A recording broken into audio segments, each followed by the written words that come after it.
This program features live coverage of an African safari and may include animal kills and carcasses. Viewer discretion is advised.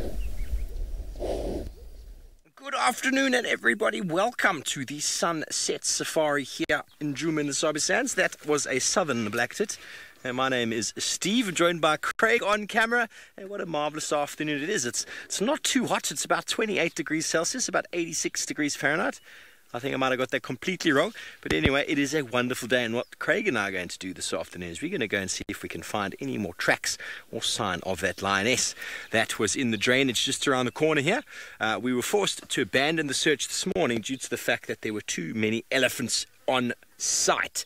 So we're just going to have a little look around. It's going to be quite difficult to do, but let's see what we can find. Don't forget, we are live, we're interactive, and we'd love to hear from you on hashtag Safari Live, or just throw your questions in on the YouTube chat stream. That is the southern blacktit. Many people will confuse it for a fork-tailed drongo. It's got a much narrower tail, and it's got a very different call. Fork-tailed drongo has also got a little bit of more of a rounded body, and if you could tell, they have a very red eye, but easily confused by most people, but a very, very common bird out here, and Holly is able to do a very good mimic of it. I am not. You can also see the beak is a little bit more sort of slender, and he is on the top of his perch shouting to all the world that he owns this patch. But the fork-tailed drongo, like the southern black flycatcher, are both in fact flycatchers who sit on the end of branches like that and practice an insect catching strategy of hawking. Like bee eaters, they will fly off of their perch, catch insects and land there once again. The fork-tailed drongo being one of the smartest of the flycatchers in that they actually will follow around large mammals to get them to, or all sorts of animals in fact, to get them to disturb or provide the food for them. I've never seen southern black flycatcher behaving the same way as a fork-tailed drongo, but that's not to say that they don't do that. But anyway, I am not the only one out this afternoon. Taylor McCurdy is also out on safari. She's just around the corner for me, and she would like to say good day.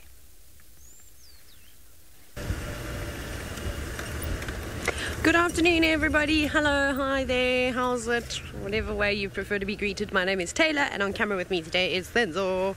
And we are also driving around in the Sabi Sand, just like Steve, but we're not looking for lions. We are going to try and follow up on Columba from this morning. So we're basically heading along the fire break right now. Gary Main is on the right-hand side, but I thought I'd spare you all the terrible view. And we're going to basically head straight towards Leopard Road and the Mulwati. We did stop briefly though at Weaver's Nest Pangolin Track because we heard a francolin sort of chirping away, and well, not chirp, it wasn't chirping, well, it was an unhappy chirp. It was sort of alarming, and it was perched up in a tree, and there was an impala standing dead still for like 5 minutes. Nobody was moving. We couldn't work out what was going on. So we just watched and we listened, and then eventually the francolin flew out of the tree. I couldn't see any raptors around. Maybe it was a small cat or something, maybe like an African wildcat that was just hiding away in the bushes, that most certainly wouldn't want to be seen by us. But anyways, we eventually drove off once the francolin started moving around and started eating. So we thought, well, it couldn't have been that serious if that was the case. Now, whether Columba is going to be in the same spot or not, we'll find out. It didn't actually rain at all, and it wasn't too hot. So she could have stayed perched up on that termite. It would have been a very nice spot for her. Would have been very, very comfortable. So let's hope that she's grown into sleeping like leopards, and well, has actually spent most of the day sleeping. We'll check around for some tracks. I'm just uncertain as to what her favorite spots are. Let's have a quick look, because she wasn't far. She was just on the other side of the Mulwati, between Leopard and the Mulwati. So she could have turned back and come this way. I mean, there's lots of Egyptian gods for her to try and catch. Speaking of the Egyptian gods, we'll have a quick look at them. They're just on the dam wall. They're done swimming for the day.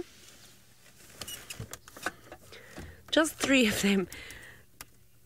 And they're having the most wonderful time. You can see them waddling along. They're very awkward at this stage, though. They're not, oh, they're funny looking things. They're so weird. And there's also a go-away bird that sounds very unhappy. Where's Craig? That's exactly what they sound like. I'll never be able to unhear that. You do realize that. Craig is all I hear when I'm in Johannesburg as well. Craig every morning.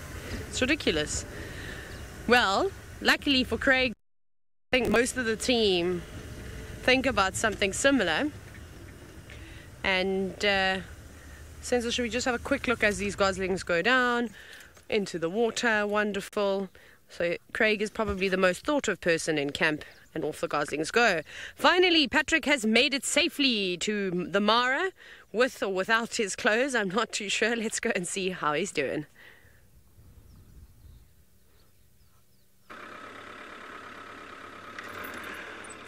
Hello, welcome everybody. It is great to be back. My name is Patrick. Joining me on camera is Manu, and we are coming to you live from the Maasai Mara here in Kenya. Now, we have been on the trail of Kinky Tail for about the last hour or so, and she has definitely eluded us for the time being. We were following her. She was definitely separated from the pride and seemed to be either relocating them or relocating her cubs. Now, for anyone who doesn't know, Kinky Tail is one of the more famous members of one of our prides here, the Sausage Tree Pride, and she has just given birth to cubs not too long ago. So we're not sure whether she was looking for them, looking for the pride, potentially both. Maybe the pride's gone out on a hunt. We're not sure, but where she's gone now, we will keep looking. So she was definitely sniffing out a lot of scents and kind of going not in any proper direction. She was going this way, and then she was going that way, and then she was going over that way and then circling back. So there was a lot of, I don't know, indecision from her. And thank you for welcoming me back, everyone. What did I do on my leave? Well, I did a lot. Got a lot of barrels. Saw a lot of friends, caught up with some family I haven't seen for a long time, so that was really great. Just did all the things that I love doing in Australia. The one thing I didn't get to do, though, was dive. My equipment needed a service. I couldn't really afford that, so I didn't get to dive, but I did do a lot of free diving and a lot of snorkeling. So there was many, many fun times to be had, and I'm coming back feeling very refreshed. It was a long hiatus, 6 weeks. There was a bit of a visa thing that I had to sort out in Australia before I came back, but all is well that ends well, and I didn't actually mind the extra time off.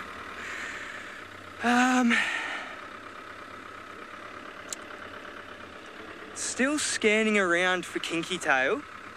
We are kind of at a bit of a higher level right now, so we are at the advantage, and I want to make the most of it. I'm just going to do a quick scan with my binos.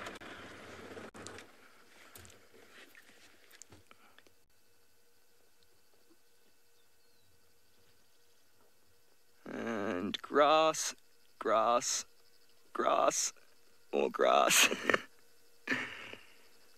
That's one thing I've definitely noticed since coming back here is that there is a lot more grass and a lot less wildebeest. When I was here in November, it was at the start of the short rains, and there was a bit of a weird kind of remnant of the migration.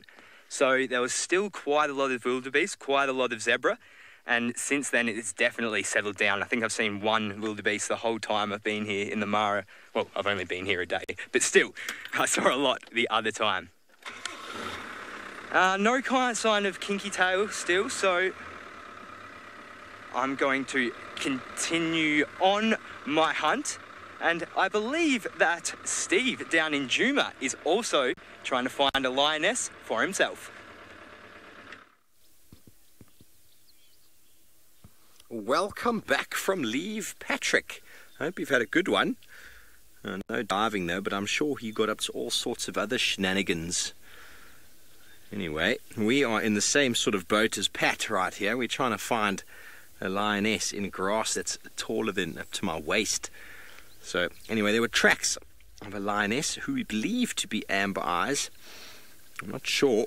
What's the thoughts are amber eyes is with cubs, and we think they might be somewhere here in this drainage line. Now, just over here is one of the old hyena dens.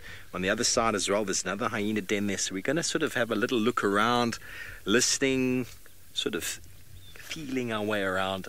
I don't want to be getting off the car. It's not something you want to do, walk into lion cubs with a lioness. It's for the brave, for the real brave, or should I say for the stupid, really. So here, in there, is maybe a lioness with her cubs. So we're going to see if we can find them. So obviously we need to be very sensitive, and the grass is very thick and very tall. And there were lots of elephants here this morning. That's what caused us to stop our search in here, and also due to the fact that it's so thick. It's not ideal. We did track her for quite a bit on that. There's reports of her the other day bringing cubs across the boundary from the other side. So Kimberly, they are indeed elusive. I don't think they're trying to be elusive. It's just the vegetation, and the Mara's had a lot of rain and the grass is really, really tall. So Pat's gonna have his work cut out for him up there. We've got our work cut out for us down here as well. But we're gonna see what we can provide for you. This is ideal habitat for a lioness or a leopardess to have her cubs. We remember in the dry season tracking Tundi through here. It was an absolute nightmare. It was an absolute nightmare. Becky, well, we'd love to be able to show you lion cubs in Djuma. We really would. I mean, this morning I was on a walk with Oli, and I was trying to get him to highlight the fact that the Mara's had lion cubs for ages. We really need to come to the party. Because this is here. We're 2-3 minutes from camp. You know, I remember the whole of last year, or should have the beginning half of last year, my first 6 months here, I was blessed with Princess Columba being around camp, being very, well, not right by camp, but close, 5 minutes away. And we spent so much wonderful time with them. And, well, Amber Eyes is a pretty relaxed female. So if we did find her, I think we'd probably be able to view her cubs quite nicely. But I'm really not sure how old they are. One of the dens is just over here somewhere. It's just a little track that takes you in. But this drainage is very, very tricky. Very tricky and can be quite difficult to navigate. But we're going to see if we're going to find. Hello, Rosalind. Well, generally a lioness in her first litter only has 1 or 2, not really too many, but they can have up to 6. 6 is the kind of recorded number, but I've never seen a lioness with fresh cubs more than 4. But then in saying that, a pride that I spent a lot of time with in the Kruger, they had enormous amounts of youngsters with them. They were all about a year already by the time I got there, so I wasn't sure who mum was. But there were 17 cubs in that pride, so a few of the females had bred at the same time. But 6 is kind of the max that lions can do. 2 to 3, maybe 4 or something that happens. We've seen up in the Mara, seems to be 2 is the way forward these days. We don't know how many of them are lost right in the early stages because they're just so vulnerable, those early stages. But so this is what we're dealing with, everybody. Thickets around us, listening, tracks on the ground. We're going to really circle this block a few times to see if there's anything going on. And, well, while we do that, we're going to see what's happening, and we'll go back over to Taylor and see if she's had any luck relocating on the Princess Columba. We're trying to figure out a way, Steve, how to lure Columba out, because she's moved from where she was. It looks like she must have been up and down here on Leadwood Road, because there's a lot of vehicle tracks stopping and then turning around again. So I'm not really sure where she's been or what she's been up to, but there are no footprints on the sand just yet. Also, I've made a grave mistake this afternoon. I've worn long pants. I don't know why. It was like a little bit cold throughout the day. I have absolutely no idea why I wore long pants. It's so uncomfortable right now. I might even have to swing past camp and put shorts back on. Sometimes I'm not very clever. Oh well. It was chilly earlier. Now it's Kirsten, there is not a chance. Kirsten's directing, and she suggested that I get those zip pants. Never. You wear those zip pants, Kirsten, that you can go from longs to short just like that. You wear them. I'm not gonna wear them. Not a chance. Senzo, would you wear them? No. Senzo, the fashion diva in camp, also says, those are not hot. It's practical, 100% practical, but you know, just not for everyone. I would love to see Kirsten in a pair of cargo zip short long pants, whatever you want to call them. I think I would die with laughter. It would be spectacular. Actually, Kirsten, I'm gonna get you a pair in every color for your birthday. That's what I'm gonna do. Okay, so that's exactly what's gonna happen. Kirsten says she sometimes wears one leg unzipped and then one on. Apparently that's the fashion in Johannesburg now. I'm sure it is. I'm sure that's what everyone's wearing at the clubs. So we won't be doing that. We'll be safari chic. We will see. Hi birdies. Oh look. No, come back. Can you still see them, Senzo? Thank goodness. Whew. Our content almost flew away, but luckily they decided to just hang tight on that branch there. Hello, red-billed hornbills. These are fast becoming some of the most annoying birds, and the reason why I say that is because they bang on everyone's windows. Everyone's windows. And they spend the whole day pecking away at their reflection. It is not a lot of fun. Hey, Senzo? It's not great, although they're not too bad. Oh, it's the yellow-billed hornbills in the DRC that go for like 6 hours a day. But I say that I don't normally get annoyed with animal sounds. I know James doesn't like the sounds of the birds. I remember how irritated he used to get down at Sala's camp in the Maasai Mara with all the starlings. He used to hate it. It was really funny.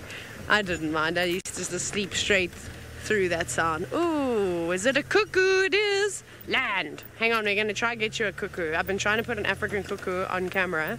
Since we got it, eh? 12 o'clock. Up on that the little shrubby. Behind her there. More, a little bit to the left. There we go. You've got it, center frame. Gotcha. There is an African cuckoo. Hello. I've been seeing them flying around all the time and they keep taunting me. They won't sit still for me to put them on camera. But now finally, we have you. Well, Senzo's got you. I think it's thinking, can she see me? They're funny looking birds, aren't they? Very easy to identify though with the stripes along the breast. Then I wanted to check on my mobile device while you look at that. There was a Madagascan cuckoo. Oh, I don't have the picture because it doesn't occur here. There's a Madagascan cuckoo that's been seen at the Paul Kruger Gate. I think I mentioned to you. And I was trying to figure out what the difference was between the two because at quick glance they look exactly the same. Madagascan. I can't spell. Let's have a little search. Also, you have to excuse my my phone because it's got lots of cracks in it. Loads and loads. I'm almost ready. What are the differences? They look exactly the same. Can someone maybe help me? I don't have a bird book. Okay. You ready, Senzo? Let's see. There's lots of cracks. You have to tell me because I can't see. Is the glare fine or is it bad? Fine. No. It's good. Good. So that's what a Madagascan cuckoo is. Yeah, there's lots of cracks there. And it's time for an upgrade. Ah, that's gone. There, it's back again. So I'm not sure what the differences are. We'll have to have a closer look. But that's what a Madagascan cuckoo looks like. And very special to see one in Southern Africa. So nice. So yeah, if you're in the Kruger National Park, I don't know if it's still there, but it was apparently very close to the Paul Kruger Gate. Go and look for it. Go and look for it. What are we going to look for if we can't find... Oh, I forgot we were looking for Columba. Columba. Lorena, I love to hate my mobile device, but it has been through so much. I have accidentally thrown it, not on purpose. It has fallen out of handbags, pockets. I've stood on it a few times. It drops a lot, flings off tables. I don't know how it does that. It's magic. It gets dropped on the pavement a lot as well. Lots. I don't know. But it's not the actual screen, it's the screen cover. And then every time I drop it, I tell it how much I appreciate it, that it hasn't completely broken. Although I would like a new phone now. It's time for an upgrade. Mine's 2060. This is also the longest I've ever had any cell phone in my entire life. The first iPhone I ever got, I had for a day and then I smashed it. Whoops, not on purpose, just it slipped. I tripped and I fell, probably is what happened. Okay, Central, where does Columba even like to hang around? Central. But I promise she's not going to be on Central. I think we might go down Cheetah Cut Line and just check if she hasn't gone a little bit further east. Right, we're all doing loops and laps today, looking for lots of wonderful things. Let's see if Steve is going to find a cat before we do. Loops and laps indeed. A Madagascar cuckoo, I would be very surprised. I've never seen one. There's only a few records of them in South Africa. One was of a very confused male that stuck around in Korongwe area to call, but there was no female replying, so I don't know how long he will last with that sort of behavior. But if indeed, then that is an incredible sighting. Definitely on my list to see. But we're still continuing on around the block here, just trying to have a little look-see and a listen. We've just come from Gallagher Pan, where if the mother, we're thinking it's Ambars, not 100% sure. We haven't seen Ambars with the Pride for some time. So maybe it's her, it could be one of the others. Maybe the youngest lioness, or youngest adult, not 100% sure. Maybe going to have a drink. So there were no tracks going to go and drink, but there are still some puddles. Kermie, I don't know if I want to be putting the odds on if it is Amber's cubs or not. If it is indeed hers, she hasn't had a very good run last year. She really didn't do very well. But maybe she's changed. Maybe she, in this new year, she's got more, sort of goals she'd like to set. And maybe the rearing of one cub at least is one of those goals. I don't know. We didn't see any of the cubs last year. We don't know where she left them. Don't know where she left them. So they were on Simbimbi Larathu's side, if I'm not mistaken. And well, the stories were that they didn't survive. Me and my lapel mic, Kirst, is a real problem. Try not to dance too much in the seat. Is that better? Craig, are you getting some static there? Static? Sorry everybody. These microphones come down our back and then are attached to our body, and we've got to try and not move too much, which is impossible for me. Okay, so we had our tracks here this morning. The last set of tracks we had were around here, and so she went kind of down this way. There's a 2-track coming up that's going to take us into the drainage, where one of the, there we go, there's a track there, where one of the hyena dens previously, I never saw it active, but definitely is an old hyena den. We're going to just poke our nose down there and see if maybe we can find any more tracks. But she definitely walked along this road. The rest of the pride had walked the day before, and their tracks were a little bit ahead of hers. You could tell by the freshness. Okay, well, it seems like Pat's arrival back in the Mara has brought with it its own problems with regards to lightning and thunder, and he is powered down so as not to fry himself. I'm sure he is very excited to be out in the rain. No doubt they've switched everything off, they've covered the sides, and they're just going to be waiting it out. Those storms do come and they do go. Well, they generally go, sometimes they don't, but they come out of nowhere, those lightning storms up there. And bearing in mind we've got a very big aerial in the back, and if you do stay powered up and the aerial gets shot, and well, you could potentially have all sorts of damage and injury to yourselves and the vehicle. So we'll let Pat sort of hang out there a little bit more. Okay, so 2-track is coming up in a moment. if I haven't already missed it. The grass has grown very, very long. So these little accesses are a little bit sort of washed away or grown away.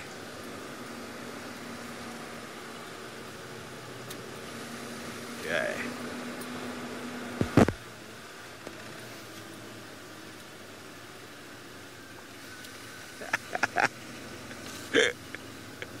Chris, I think you know the answer to that.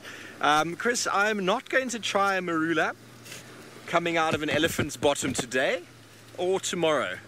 And I fear that within a week there will be no more marulas in elephant poo, so it'll be done. I won't get the opportunity. So sad. You know, I don't know if any of you noticed this morning, but Craig managed to frame me up. I was vomiting on the side. There we go. There's the 2-track. I was mock charging. And I couldn't watch anymore. And then some of you lovely people posted some photos of the before, Holly's face, and the after of the fruit as well. And that just brought on a fresh bout of me being unsatisfied with my breakfast. So, no, Chris, I'm definitely not going to be trying a marula fruit. And if Taylor is keen to try to do it again, she probably just needs to step out of her car and grab some from the fresh manure that no doubt is going to be surrounding her car from the elephants she's just found. What, and reach up and take one straight from an elephant? Next year, maybe, Steve, next year when I'm big and strong. We've got some elephants, but I don't know if they're going to be here for much longer. I hope they stay because we're on Gowrie Main at the moment, so they could cross into Little Gowrie. Please don't cross. And half of them have already gone in. Just stay here. Wonderful. Are you ready, Sens? I'm going to go forward and get you a much better view because these ones are going to have a mud bath. Yay, mud bathing elephant. Let's also have a mud bath. Elephants, I need to cool down. I've got long pants on. I made a mistake. Run, little one. Hi, Mom. Don't be cross with us, please. I just want to watch. Just want to watch. I know it's weird, but I just want to watch. Hi, girl. Hello. No, they're not having any of it. I think they want to go to the other side, rather. No. Go to baboon pan, then. You can have a whale of a time, or an elephant of a time. You can do that, too. Very indecisive. Oh, that was sad. Oh well. Hopefully we'll find lots more elephants today. Can you help me search for Columba? She only weighs about maybe 30 kilos. No, not even that. Probably like 20 kilos. She's got spots on her. She's got ears, nose, very long whiskers. Have you seen her anywhere? No? Okay. It's having a bit of a scratch of the ear. And off they go. Darn. Senzel, where is our content today? Everything's running away. It's because I got long pants on. Oh, wait, we can watch them a little bit longer. Phew. Phew. Sorry, since you're doing lots of leveling today. Oh, no, there they go. So they might pop out again at Baboon Pan. I'll keep my fingers crossed that they go there because it's nice and open and there is a lot of water around. And it seems to be a favourite spot at the moment for the elephants to have not quite a wallow, but just a mud spraying session, which is always fantastic to watch.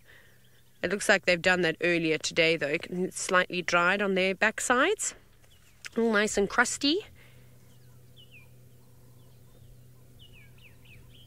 That's quite cool. I like that. Elephant in the leaves. And off she goes. Straight through, no problem. Oh, she's picked up the pace quite a bit. Maybe she had a bit of a speed wobble. There's a couple of little ones in there too, which are very sweet. Oh, there's a bit of a drop.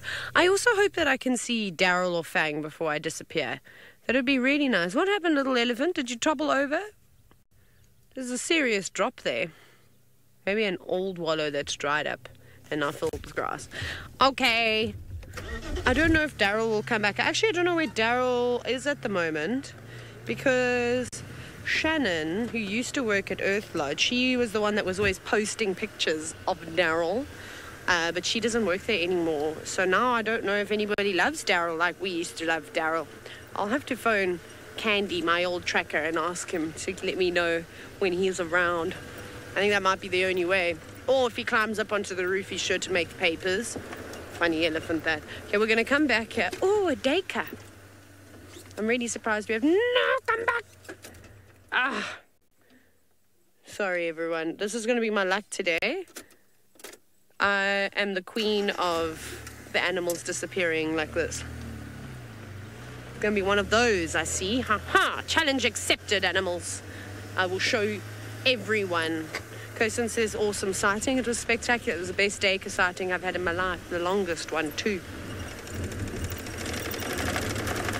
No, tell me, Kirsten. I didn't even hear what you said, but you said you're on...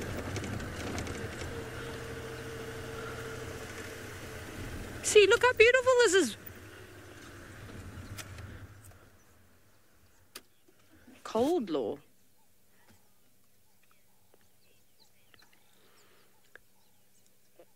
Cold or coals? And why is it called that? But why is it called Cole's Law? Does it have a secret meaning? Okay, so if you don't know what that means, apparently there's something called Cole's Law, where essentially, as the directors go live, then the animal disappears. Do you guys still say live? No, you just go live. Don't they just do live now? I can't remember what I've even been listening to, and I've heard it like 4 times today already. Me. Okay.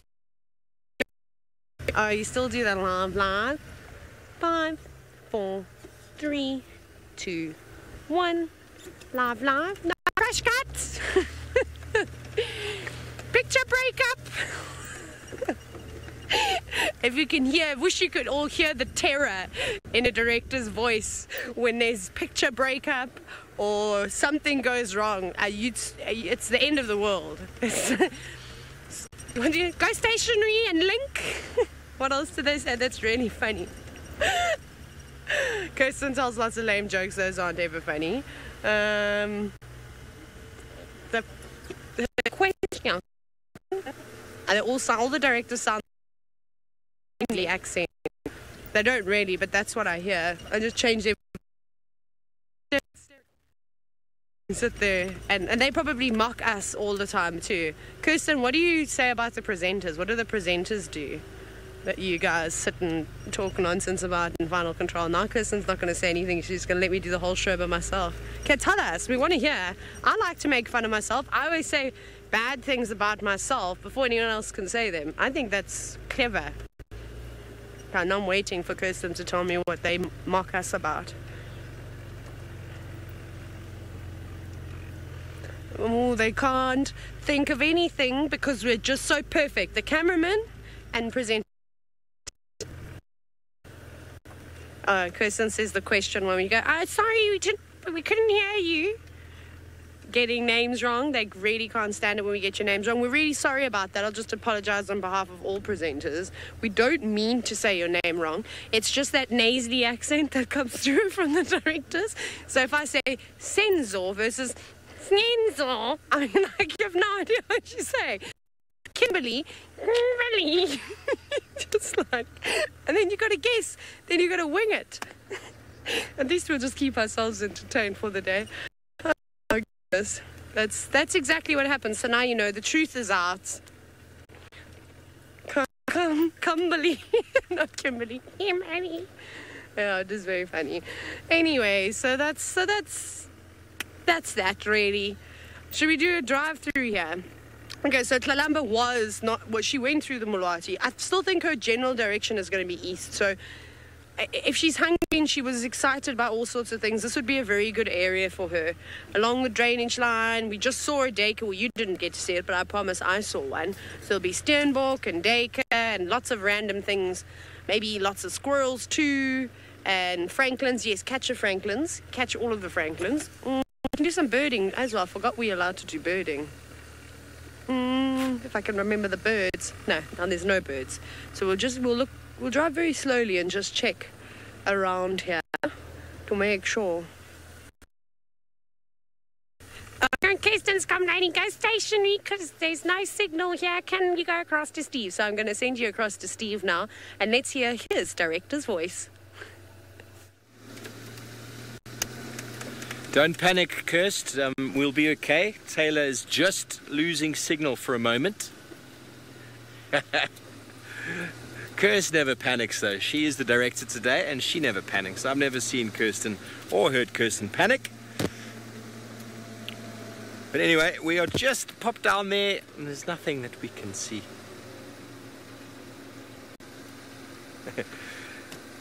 Taylor wants me to mimic what a director sounds like in my ear. I'm trying to think who's panicked lately. Craigo? Who's panicked lately about signal? Faith doesn't panic. She's quite calm. Megan was always very calm. Kirsty is very calm. It's possible with some of the new directors there might be a little bit of panic because just they're trying to get their head around all of these things. So I'm not gonna there's some elephants over there. I'm not going to pull any names out because you know it is a difficult job. I don't think I could do what these guys do. And suddenly you with someone that starts going all static and then look, there's going to be some panic, of course, unless you're as cool as a cucumber like you, Kirsten. Not everyone, I'm afraid, can be as cool as you can. Okay, well, we're just going to go around the corner here. There's saw some elephants there in the drainage where we just were by that hyena den. It's just so thick. I'm not even chancing getting out even for a moment to have a look there. We're going to have to try a little bit harder on foot one day. See if we can find the tracks coming in or out or even just a more positive area. But then, as I said once again, there's more ellies here doing their thing. And the bush, as you saw with Taylor's elephants just now, just swallows them up. So if the bush can swallow up an elephant, can you imagine what it does to a lion? A lioness, for that matter, with little cubs. Impossible. And potentially dangerous. You notice we use the term potentially dangerous because it's only potentially dangerous if you decide to go in there. They're not dangerous animals. They don't want to be dangerous, but you corner a mother with her cubs. You corner any of you ladies back home who've got kids. You corner one of your kids and you know what's going to happen. Am I right? Indeed. But no one would call you dangerous, would they? But a mother with youngsters is potentially dangerous. Indeed. Indeed. I've never had any kids of my own, so I don't really know what that feeling feels like. To have that all-consuming need to defend your offspring. But Amber Eyes is a formidable lioness. She is a very big girl. And for the most times, she's also one of the lionesses in the Nkuma pride that gives you that funny look.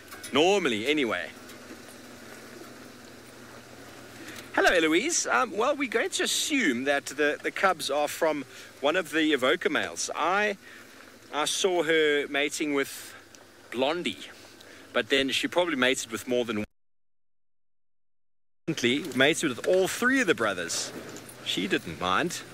She just did what she wanted to do.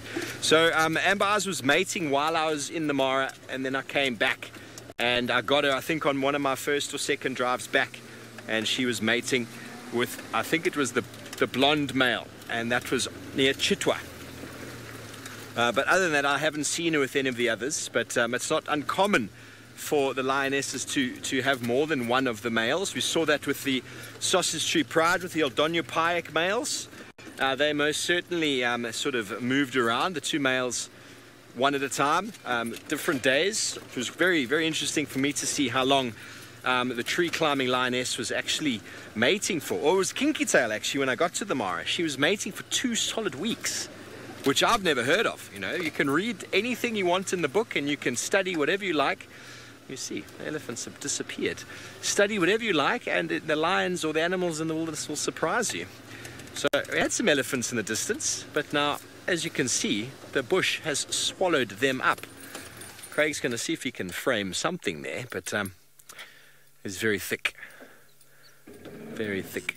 We long for the grass and the trees to grow back again, and then when they do, just like the woodland kingfisher's arrival, we can't wait for them. And then when they're here, we're like, okay, enough of your noise. You can go away now. But now the grass is very long and the trees are very green. And the bush is looking very, very healthy, I must add. I must add. Okay, so I've been driving very slowly around this block, trying to see if there's any signs or activity coming through.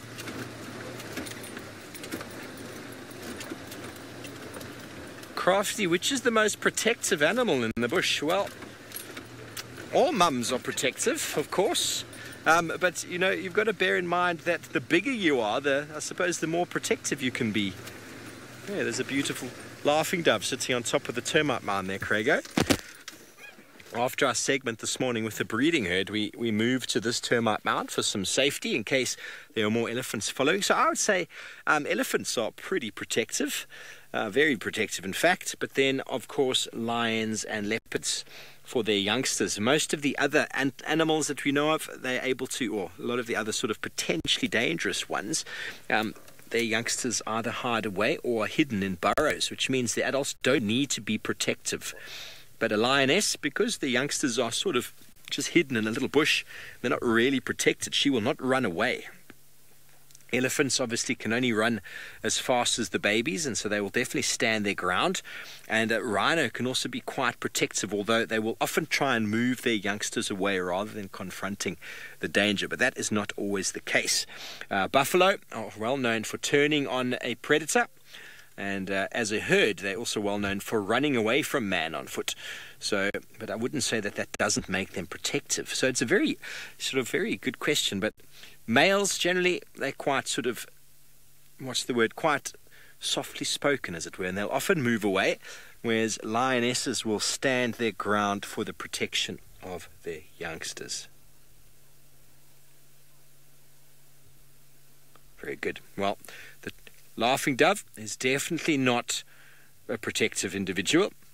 And the reason it's easy to identify a laughing dove is if we go in closely there, Craigo, it's the only dove you'll see around here, apart from the emerald spotted, which is quite characteristic because of the green spots on the wings. It's got a much different sort of colour. But it's the only dove that we rarely notice without a ring on the neck. It's laughing because it doesn't have a ring. That's quite easy to remember. And for now, it's just enjoying a little bit of sun. Hello, Seanak. No, doves actually feed on seeds. They're exclusively seed eaters, and they normally walk around on the road feeding on seeds. But I think this one's just rather enjoying the view right now. I don't often see a dove just perched on the top of a termite mound, just doing its thing. I mean, I'm not saying that they've never eaten termites. It's possible that they might from time to time, but I've never heard of a dove eating a termite. Many of the seed-eating birds that we get will actually feed their chicks insects in the beginning stages to give them moisture. But doves and pigeons are unique in their ability to feed their chicks pigeon milk, which is still created in their crop by the production of interesting things, but they eat seeds, and that's able, through that, they're able to make their own pigeon milk, which they feed their chicks. So they're not the one of the seed eaters that need to eat any insects. So some of the other seed eaters most certainly probably will grab a few termites, take them back to the nest, or grasshoppers and caterpillars, things like that, to supplement the diet of the youngsters, because there's not many birds that bring water back to the nest. So you need to provide that through the food that they give. Very good. What a marvellous scene. It's not often you get to just see a bird just sitting there. Is he injured or something? I think he's one of those cool Zen-like birds that's enjoying the view. Beautiful pink. Beautiful, beautiful bird. Well, the laughing dove is not laughing right now. He's just enjoying some sunshine. And while Taylor seems to be moving towards the south, she's going to go try her luck around Chitwa Dam.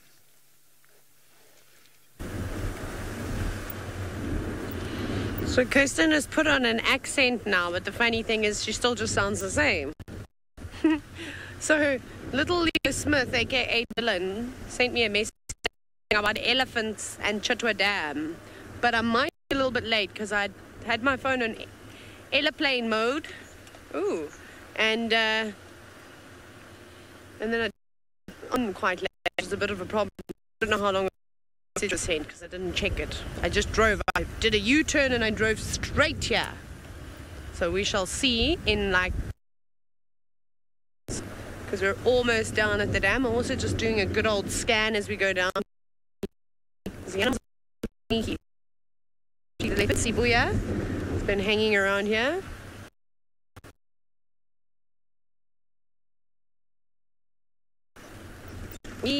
Although she actually went was traversed.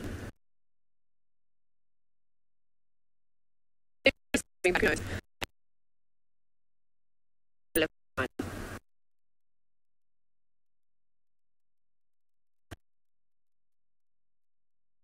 see trees. I see marula trees, but not even an elephant.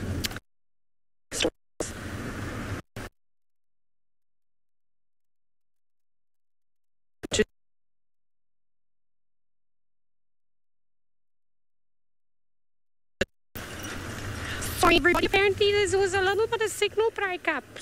But it's fine now. It's fine. We good? It's the little dips that get us, and there are lots of trees. Not one elephant inside. I see elephant footprints though. We'll go and check towards the airstrip. Okay, where are we looking? What do you want to look at, Senzo? We're having a brief look here. Chitwa Dam is empty. It's just water, animal-wise. It's so crazy. I suppose there's so much water around that the hippos can go wherever they like now. There's some crocodiles since you're down there, Senzo. You see them? Those two rocks in the middle of this little open patch. I can't reach here, down here. Yeah, those things. We can look at those. And there's two crocodiles there. Those are not rocks. Can you still not see them? Senzo's gone blind, everybody. Please excuse it there. Those things. Hey, what's that? There we go. There are the crocodiles that I was talking about, and Senzo couldn't see them for ages. So that's most likely Vladimir and Boris. Just relaxing, as they all do. All the animals like to relax. I'd use that word to describe what animals are doing fairly frequently. It's probably not the most correct term, but, you know, we just wing it. Enjoying themselves. I'm actually surprised they're not out this afternoon, warming themselves up, because, like I said, it hasn't been particularly hot throughout the day, and the sun has finally broken through the clouds. So if I was a crocodile, I would be gathering as much heat as I could. But again, that's just me, and I probably would crocodile wrong anyways. And then there's a few hippo. There's a small pod not too far away. It looks like some young ones that are having a bit of a play. I suppose all these young ones have grown up so much now. See, the light is lovely, don't you think? But we can't get close to them anymore because you've got to drive into Chitwa Dam these days.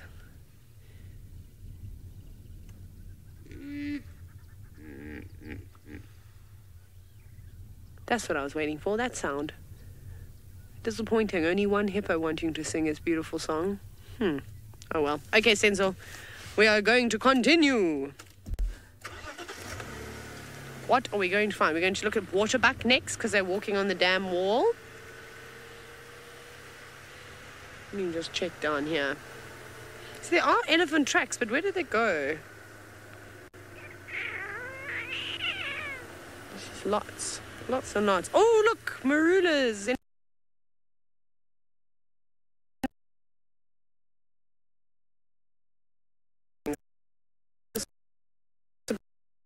Lots of vehicle driving here. Okay, I don't know where the elephants have gone, unfortunately. We will be stopping a little bit further forward, like this, so we don't scare the waterbuck. Still give them ample opportunity to climb down and do whatever waterbuck do. Very, very nervous. Little ones not too sure why everybody's stopping. Adults not convinced. What have they done, Kirsten? Whose name have they changed? It's obviously going to be a big story. Oh, look how little that one is. You're not even fluffy. Your coat is so smooth. Aquabucks. Okay, cool. That's apparently the new name. Aquabucks. I don't know, that sounds like a type of currency, if you ask me. Yes, I'll have 2 donuts and a large coffee. And then they would be like, thank you so much. That'll be 36 aquabucks. Not really. I'm obvious there's nothing else to talk about today, so I'm just going to be ridiculous. Please excuse me. It is Sunday Fun Day. Whoop, whoop. I hope you're all following Instagram, by the way. Check out at Safari Live Official's Instagram page. Follow it if you aren't. Like all the pictures. You have to like a minimum of 10, and then share it with your friends and family so they also follow it. but this is very precious. Look at them. That little one is so small, it's still a different color. Right. We're going to carry on and look for that enormous herd of elephants that was supposedly here at Chitwa Dam. Steve has got something much smaller than an elephant could ever be.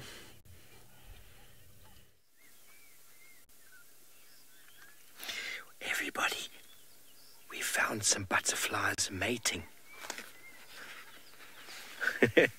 Now, I'm trying to identify which butterflies these are. They're sitting on a very nice Eragrostis inflorescence, and they are attached bottom to bottom.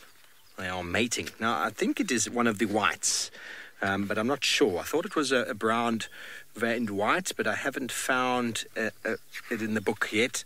So if any of you out there are butterfly experts, please do send through your answers if you do know who these butterflies are. They clearly are the same species. One is probably male, one is probably a female, but I'm sure they fall underneath the white category. But trying to find out which one exactly is going to take me a few more moments. So it's definitely not the brown veined white, which I had a feeling it might have been.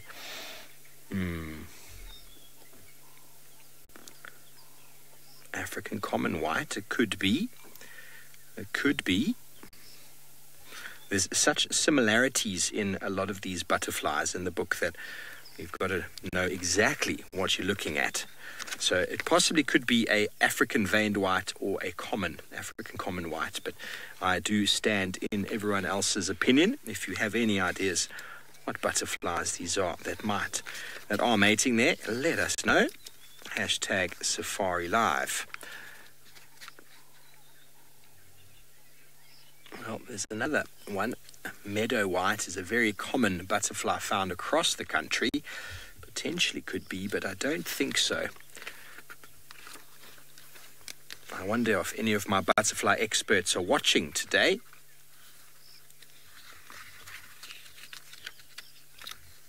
Giraffe Girl, well, I am always pleased to bring you some new sights and mating butterflies, although not as exciting as mating elephants, is still part and parcel of what goes on out here this time of year. And we're talking about the thick bush and about how dense it is. Well, the butterflies are finding some very nice respite on the edge of that little grass stalk, and a little bit of a love affair happening right now.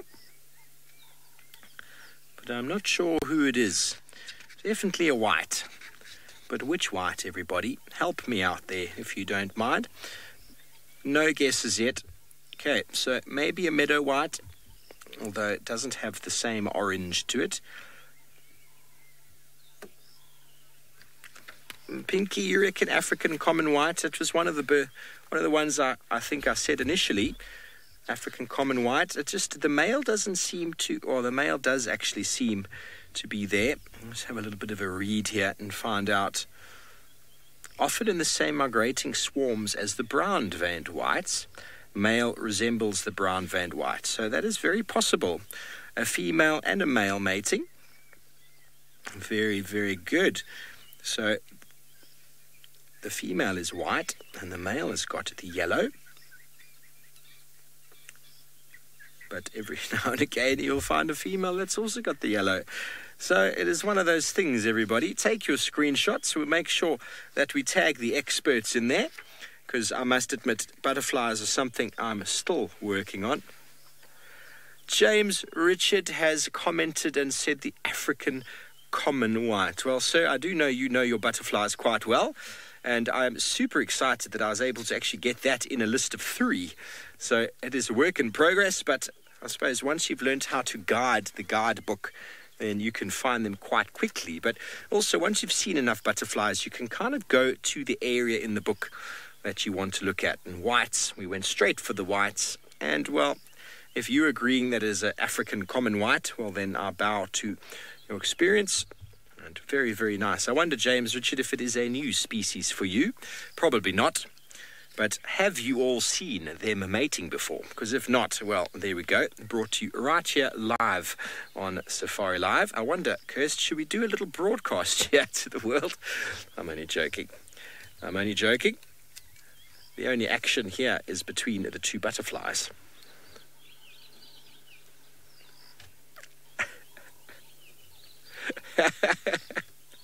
Okay, well, all I can say is that they are much more interesting than lions mating, because lions mating are very short and there's not too much sort of seemingly enjoyment in it, where these two are having a little bit of a love affair. Now, maybe they've died and they've just attached themselves there.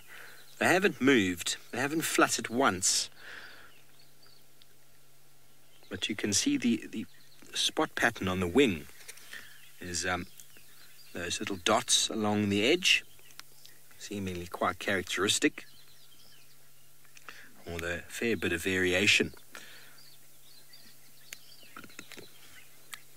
in the colours. Well, we haven't managed to relocate on the elephants we saw. You see the bush behind is very, very dense, but we're going to leave this couple to their business, and let's go back over to Taylor, who seems to have found another elephant.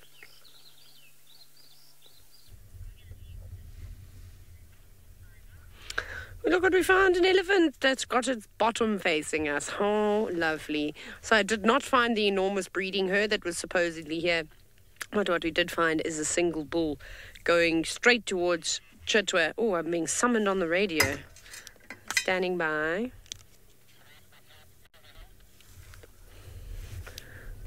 Please say that again. I can't hear you guys. It's breaking up.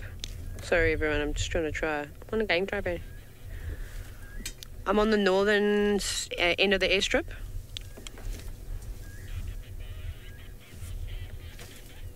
Yes, please. Copy, thank you very much. Sorry, everybody. Pardon. Game drive radio sounds so weird. Everyone sounds like robots. See, the robots are taking over the world. Child of the Universe told us this morning those robots were... if the robots were going to take our jobs away. Anyways, this elephant is not a robot, it's a real living thing. And he's a young bull. He's lovely, not unusual to see him on his own, of course. And he's just munching away. Not being obliging to us, though. Can some of the animals please just be kind? Hey, Senzo? And just nice for you to film, easy. Because now he's just hanging behind the bushes. And I can't go the other side because he's going to be right up against the fence. So we're going to have to leave him. Bye, elephant. It's very nice of you to do that to us. Very mean. Oh, it looks like Chitwa's going to be having a bush dinner. Shall we go and look and see what stuff they've put out? This is my favorite thing. If you're wanting to come on a safari, Chitwa is a lovely place to stay, and I'll show you why. They do airstrip dinners. No, Kirsten, you don't get favors anymore. You live in Johannesburg now. Let's look. This is my favorite part. They do amazing things. They've got a pizza truck. They have cool sundowners. Their snacks are really nice. This is first-hand experience. Child of the Universe has now said that the robots are coming for me. Look at this. I mean, it's not much right now, but it's going to be spectacular. I just have to show you. So we've got tables and chairs. They will be decorated nicely with white tablecloths. I think white. I'm not just making it up. But they're very fancy here.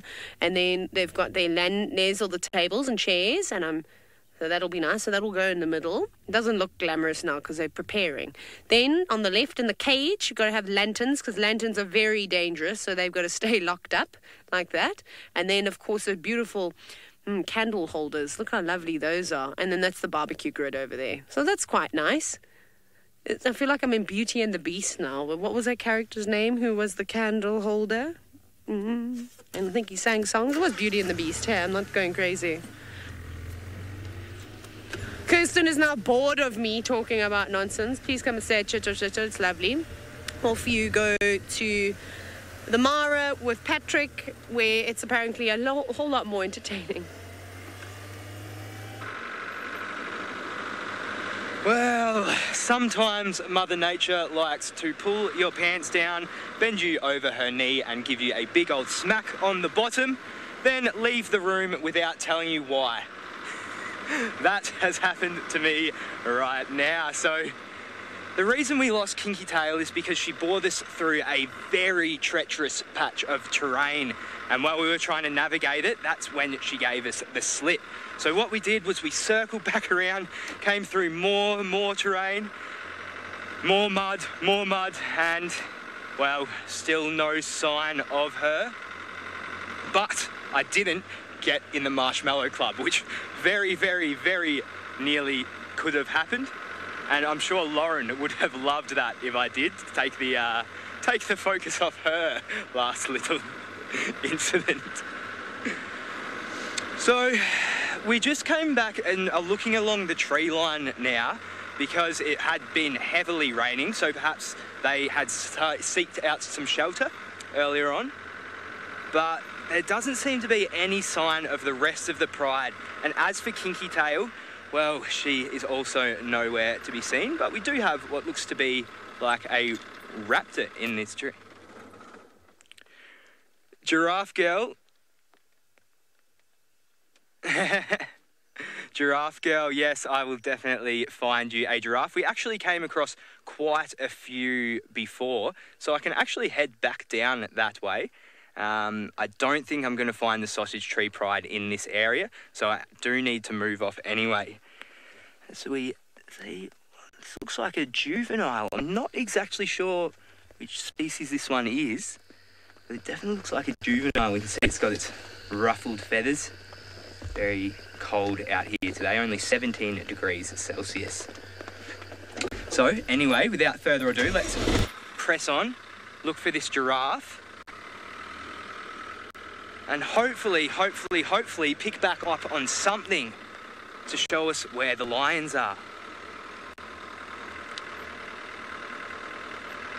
So giraffe girl, those giraffes that we saw before, there were about 7 of them, and they were all within a pretty close vicinity of one another. So I'm pretty confident they'll be able to seek them out again. We do apologise, earlier on we did have to power down for a little bit. That was just because, as I said, it was raining very heavily and we had a lot of lightning. So someone has chimed in and said that that was a brown snake eagle, and I think you are correct. Did see that there was no real feathers from the legs down. So I didn't catch the name of who got that one, but good on you. Thanks for your help. I did actually do a bit of birding back in Australia in a quaint little coastal town called Robe, sorry. I just got my towns mixed up then. And there's a nice little bird keep there. And you just stand there and watch birds for hours. And I didn't have an identification guide, but I did really actually enjoy it. It's the first time I'd ever done anything of that sort in Australia. So I have Safari Live to thank for that. And it appears I also have Lauren to thank for identifying that bird. So thank you.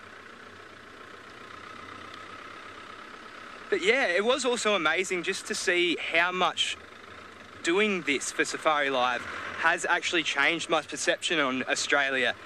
Going back there, I'm really taking notice of a lot of things that happen on land. Obviously, I'm quite familiar with what happened.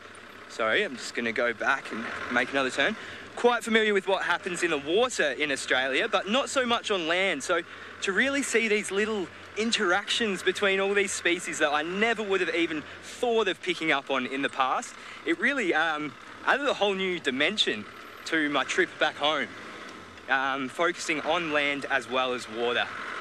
It was really great.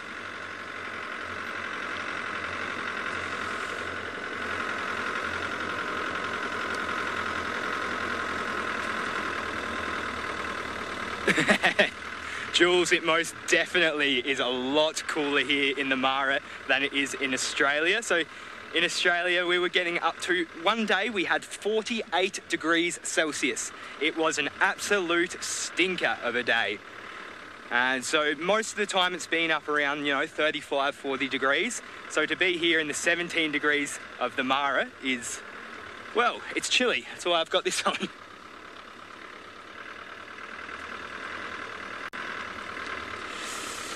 Well, still no sign of lions and still no signs of anything else. So I will race on to find these giraffes, send you back down to South Africa with Steve and Kudu.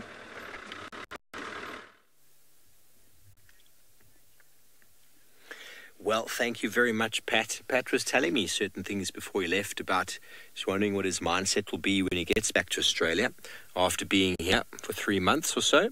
So interesting to see how it has indeed changed him. The bush will always change you, everybody. Once African bug is bitten, you are bitten for life. And well, Craig is very excited because we managed to find ourselves a heartbeat in the African wilderness this afternoon.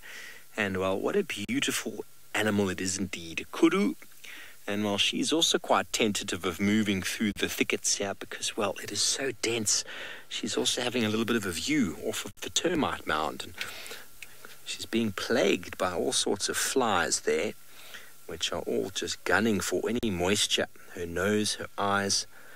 She's trying to suck us in, her nose there, Craig. Look at that. Almost feels like she's going to hyperventilate, but that's what these animals do. They stand very still, move the ears just slightly and try and pick up on any smell that might be wafting around, and maybe she can smell amber eyes. Muldoon does look like she's got a white moustache. It looks like she's been drinking a milkshake. She's had her lips in the milk, and I've never noticed it so fuzzy. There we go. Such a fuzzy face. Her ears are a little bit jagged, the life of walking through thick bush, but look at the amount of flies on her face. Now, how many of you out there, we need to ask Pat this as well, because he comes from the land of corks around hats. Do not flinch when flies land on your body. Well, the Kudu doesn't seem to flinch. Stefan Winterboer here doesn't like flies at all. How about you, Craig? Not a huge fan. Craig's not a huge fan. So how many of you can stand deadly still as flies crawl over not only your body but your face? Well, if you're a Kudu, you need to. Any sudden movements give away your very camouflaged position. I can't stop looking at those lips now, Muldoon. Thanks for pointing that out. She's definitely dipped her. I don't know if any of you have been on a farm and milked cows. My grandfather used to have a cattle farm many years ago, and we used to drink the milk straight out of the bucket after milking. It was warm and foamy, and, well, it used to leave a mark like that on our lips. She finally decided that Craig does eat meat, and she's decided to disappear. And gone she is. Flight and fright, or flight and stand very still strategy that Kudu Nyala Bushbuck employ. Stand very still quietly, then they run a short distance, and then stand very still again. It works very, very well. We were with Tingana 2 weeks ago, and 2 Steenboks went, they just stood still again, and he didn't know what to do. He's like, where did they go? It's like that sudden movement and then just stillness. And, well, it's one of the strategies that work out here for the thicket-loving animals, and seems to work for them. Anyway, we're going to continue on down here. We've given up on our search there for that lioness with her cubs. It's just way too thick. So we're going to do a few concentric circles. So we're going to do some concentric circles as we move away from that area.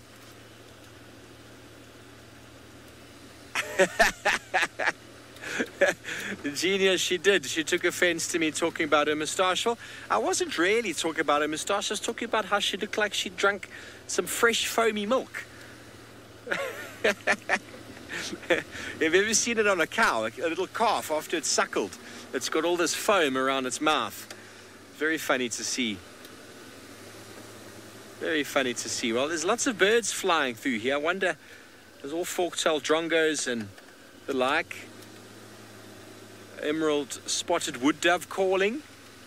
We might just switch off, see if we can get you some of these birds just off at the 9 o'clock there, Craig. Maybe that's 10 o'clock. A couple of birds in the tree there. I think they're fork-tailed drongos. We can compare them to the previous ones that we saw. Much bigger beak. Much firmer body.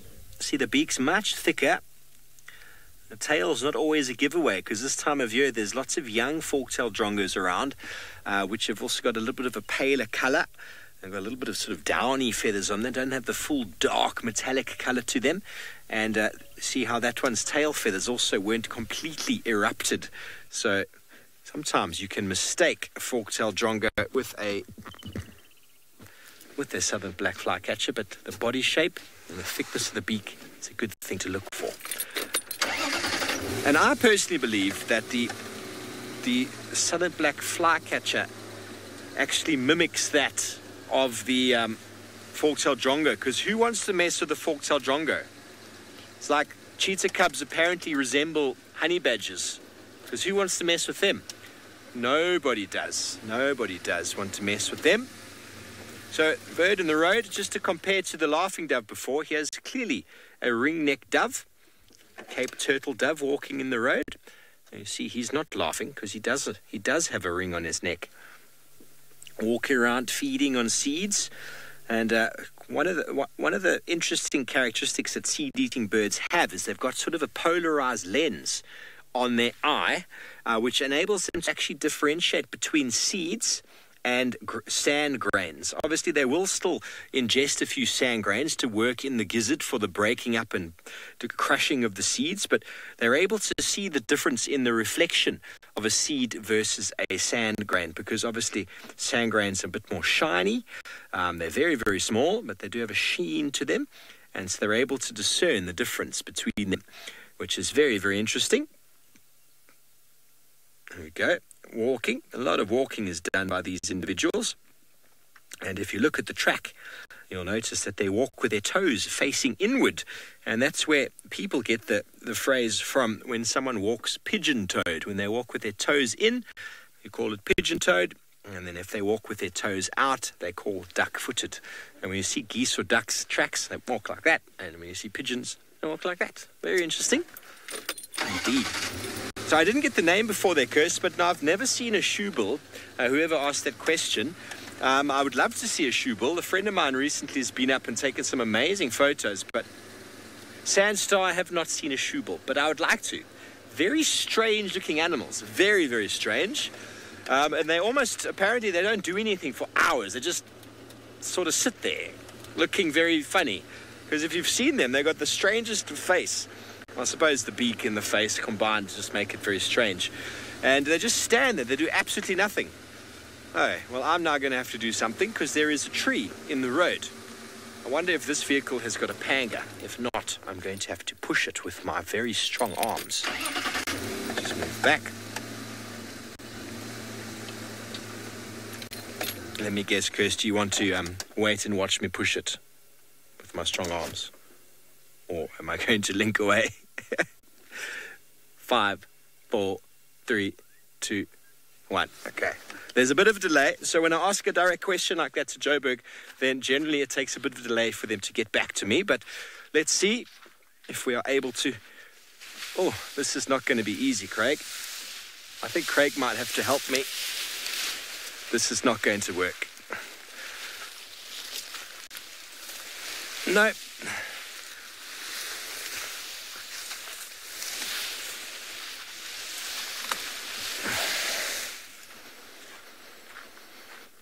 Not so strong after all. But if we don't have a panga, which we don't have in this vehicle, we're going to have to just make a little detour around it. I do apologize, everybody. We will address this. Sorry, Craig? Okay, well, while we get around this obvious roadblock in the road, let's go back down to Chitwa area with Taylor and see what she's up to this time.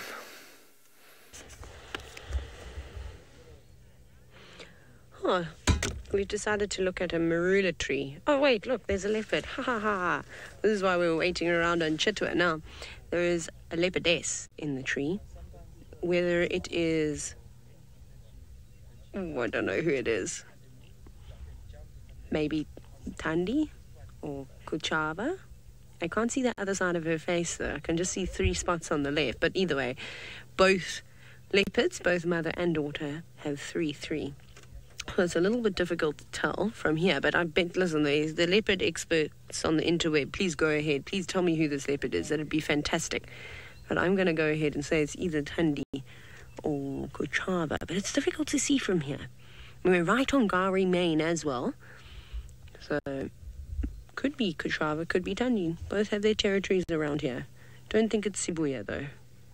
She's what, 5'5", if I'm not... No, that's Shidudu. I forget. A lot of you are saying it's definitely a leopard. Thank you so much. I thought that maybe a cheetah had climbed up into the tree. Thank goodness. No, Kuchava's 2'2". No, Sibuya. I don't know why I said that. Sorry, Sibuya is 2'2". Ah, there we go. James Richard, leopard extraordinaire in Kirsten's words. And he deserves that title, I might add. Has confirmed that it is indeed Kuchava. Wonderful. She's my favourite leopard of the northern Sabi Sands, so that's always nice. It's really lovely to see. The last time I saw Kuchava, I'm pretty sure she was the leopard that we drove past. Do you all remember that? Remember that one time I drove past the leopard live because we were too busy not concentrating? We were looking for a leopard because a leopard had run across the road. Then we found another leopard elsewhere. That was a good time. That was one of my fondest memories, said no one ever. Well, everyone says that except me. But very cool to see. But, of course, fast asleep. And what a fantastic place to have a rest, though. Up in the tops of the tree of a marula. Paws just dangling down. We will reposition at some point. So I just wanted to sort of start here, and then we will work our way around. But it would be nice. If she opens her eyes and looks towards us, we should have a good view, which is fantastic. There are not a lot of flies up there, though. You can see she's not really twitching her ears at all. She doesn't seem too bothered. And I can't tell you how the flies were bothering me today on my walk. What she does have, though, is a couple of ticks on her that you can see. Star, yes, she is making me sleepy too. I agree with you. There we go. Now she's woken up a little bit. Maybe she's just gone, oh, people. Okay. She'll probably do No, I'm going to do a yawn.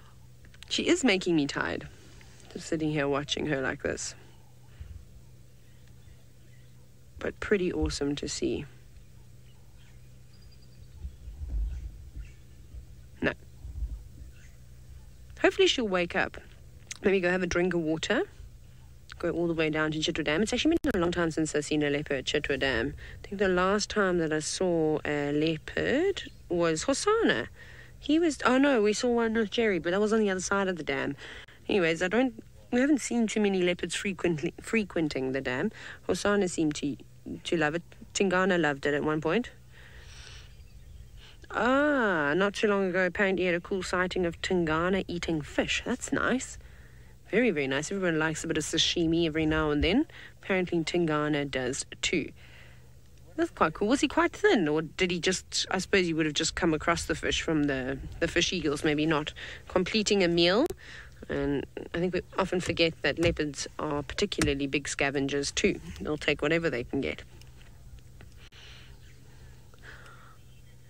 There were a whole lot of fish that had died, and there was a leopard and a whole lot of hyena as well. That'd be really funny to watch a hyena eat a fish. I mean, it's one thing. We sort of put a cat and fish sort of 2 and 2 and feasting upon one another. I think that's because we've got domestic cats. But a hyena eating fish, that's so fascinating. I wonder if those fish had died because of the sort of putridness of the water. Remember I told you that one time at Earth Lodge when I was working down at Sabi, they had to actually clean the dam because in the drought all the hippos were defecating in the last remaining water hole, and it was terrible. There were way too many hippos for that small water hole, and all the urine and all the feces, it just killed all the fish. It deoxygenated the water. I think every single organism in that dam died, which was pretty sad. So they kind of had to go in there and clean it all up. We didn't have the hyenas and the leopard to come and do that for us. You had to scoop it out with pool scoops. It was really bad. And then close that dam off for a couple of months to let, or maybe it was 2 months, to let it sort of stabilize. And then we opened it back up again. And then there hasn't been a big drought since. So those are, of course, extreme conditions. That's so sad to hear. Lots of catfish in that dam, though, so they'll be fine. But nice to see a leopard in a tree. Funny enough, it's something that you actually don't get to see all the time. Everyone thinks, oh, I'm going to go to Africa and I'm going to see a leopard in a tree. No. Christine, who is a new viewer, hello, welcome. You've asked if this is the leopard with cubs. Kuchava had cubs, I think another set of cubs, but no one has seen her with them, I think, for a long time. I think they suspected that they've died. But I think the leopard you're thinking of is Shidulu. So she doesn't hang around here. She hangs around a little bit further towards the west. And so it would take probably about 25 minutes or so to drive down that side. So Kuchava is a leopard from this area. She hasn't moved too far away from home. Her mother's name is Tundi. Maybe you've heard of the name Tundi. We speak about her often. And Tundi's had quite a few cubs. Maybe you've heard of Tamba. He's been wandering around. Actually, I don't know where he is. Maybe Singita, Londolozi side, somewhere around there. And so it's a little bit further sort of south from where we are right now, which is nice to see her daughter, though. Normal for the boys to disperse. Females will normally stick around. And then young Columba, her latest offspring, Tandi's latest offspring, we saw this morning. We tried to find her, but she vanished. She might pop out a bit later. We'll probably go have a scratch for her. Because unfortunately, in a sighting like this, we're not going to be able to stay here for particularly long, because there are going to be lots and lots of people. I don't know how busy or quiet it is. We'll see. We were on a standby 3. So I'm the 6th vehicle that has already, gone through the sighting. And so we'll have to, I suppose, take some turns and see how it goes. But very, very cool.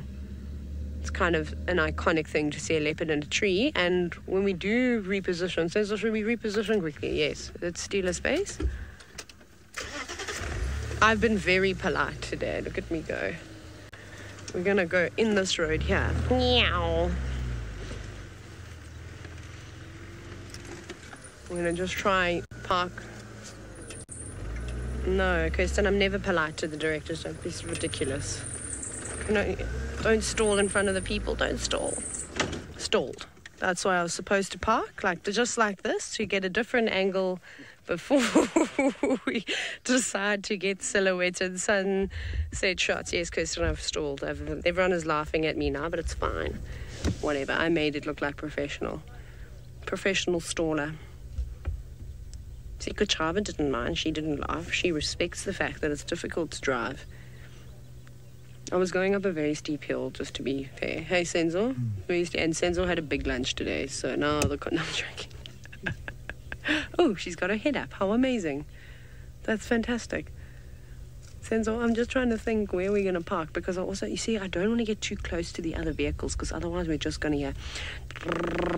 I suppose then I can take photos and blame it on everyone else, hey? Yeah. Oh, I gave away my secret now. So we will reposition, but I'm not going to do it while we're live, because it's going to take some serious navigating to get into the perfect spot. Kirsten says she's going to tell James on me. That's mean. God, don't tell James. He'll get rid of me. Oh, you know what? We're going to lose our spot, because there's this other person that's coming in. And they're going to take it. Who is it? Ugh. Yeah, we'll have to wait, because it's going to be very crowded. It's a sought after spot, that, but it's okay. It's like my dream shot to get a leopard silhouetted in a marula tree, and I've only been guiding for 7 years, so maybe in another 7 years' time I'll have that opportunity. One day. Oh well. At least you can see her tail now, so that's good. You can see she's still got her tail, in case you were wondering. Oh, thank goodness. Steve has managed to find something else. It is, however, not of the feline kind, but a creepy crawly nonetheless.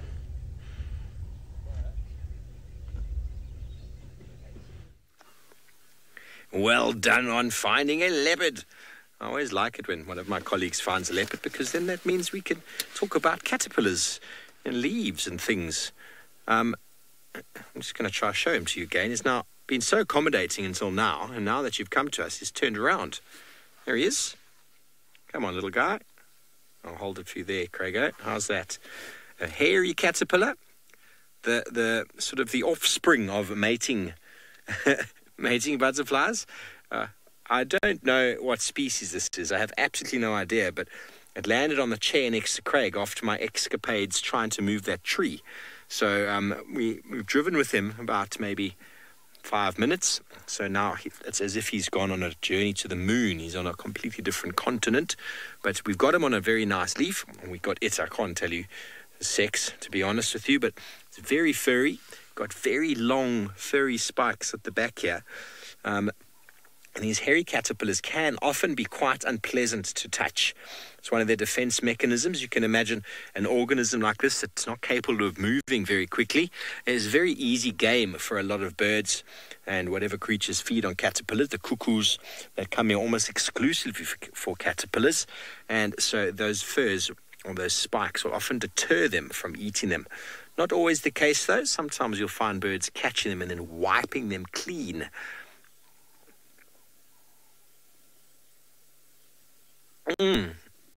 Paula, you want to know if I can tell a butterfly moth? I'm really not ever too certain about these things. The best thing and the only thing to do is to take it and put it inside of a container. Hopefully you've found the food. Oh, he's now getting some energy. Oh, here he comes. He's getting some energy. Da, da, da, da. Oh, my word. Turn of speed there. You need to put him on a... Oh, no, that's not going to do. That's not going to do. A turn of speed. You put him on a sort of in a box with food that he likes to eat, and there's a very good chance it'll pupate and then become whatever it is that you're looking for. And generally the cocoon or the pupa is quite different in butterflies and caterpillars, and you can find these things out. But here he goes. He's on this very dirty piece of cardboard, trying to camouflage in. We still got him, Craig. I can't see the monitor anymore. I'll put him back up here. Now we can get him on the track. Here's the sprinting track. Okay, so if we had 2 of them, everyone, we could do a little race now. Called the Caterpillar Olympics. Nope. So they can suddenly put on a turn of speed when they want to. Which I think is quite incredible. Okay, well, I think it's very, very cute. Those false eyes or antenna that are sitting up there. Very cool indeed. Well, it's wonderful to have Pat back from leave and back up in the Mara. I'm sure he's enjoying it. And well, he would like to show you not only an elephant, but he's also got the world's largest bird. Well, from something very little to something very huge. We just had quite a funny little sighting. It seems to have just settled down now, but this big elephant you're seeing was harassing these ostriches. So I saw it just out of the corner of my eye. I could see its tail stiffen up. It was still quite a way away from the ostriches. And then it just put its head up and just charged at them. And obviously they moved a little bit, but I mean, they didn't actually scatter. They didn't, disperse. They kind of stood their ground a little bit. And then the elephant just marched through with his head up, trying to look all high and mighty. Trying to show them who the big boy is.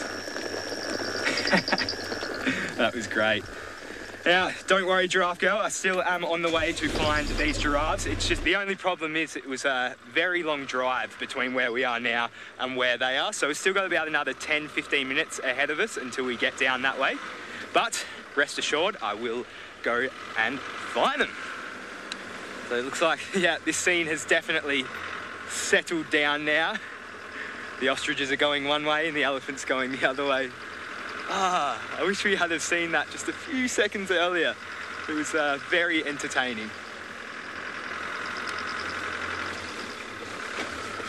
I think the elephant would have had a pretty hard time trying to make actual contact with an ostrich, though. I think they could move pretty quickly around that big thing.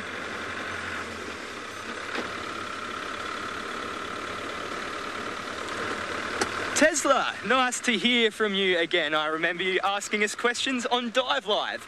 So, there are all the zebra. Well, the zebra are all away from here at the moment. So we have this thing every year called the Great Migration. And what that is wildebeest coming up from Tanzania into the Mara. And they do this towards the end of the year. So we are in the earliest parts of the year now. So there are a few zebra around. There's definitely not no zebra, but most of them are away for the time being. But they will be back in high numbers later on in the year. Of course, with the wildebeest. Now, this elephant is still up to his tricks. He's now found himself a tree. It looks like he is giving it a bit of a nudge. Having a bit of a scratch now. Oh, that's nice. And on he goes. Very playful bull this one is.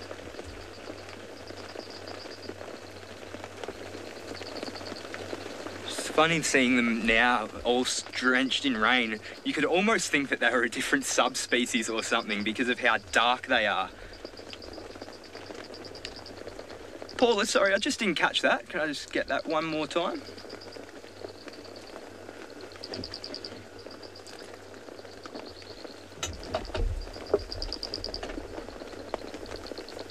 Oh, Paula can't wait for the migration. Neither can I. I really hope I am back here for that this year because I would love to see it. As I said earlier, we did see kind of the remnants of it, but not the full-blown migration because we were there. I was there in November, and that's a little bit after, but there still was quite a few around. But geez, I would love to see that river crossing. That is definitely on my bucket list. You can see a huge herd of valleys up ahead. I think Manu just showed you them on camera. There's been quite a lot around actually. Elephants, the easiest thing to spot out here, they're all over the place. The other thing that's also very easy to spot is a giraffe as well, which is why I'm pretty confident I'm going to find these ones. They sometimes, well, most of the times are as tall as all the trees we see, so they stick out like a broken thumb.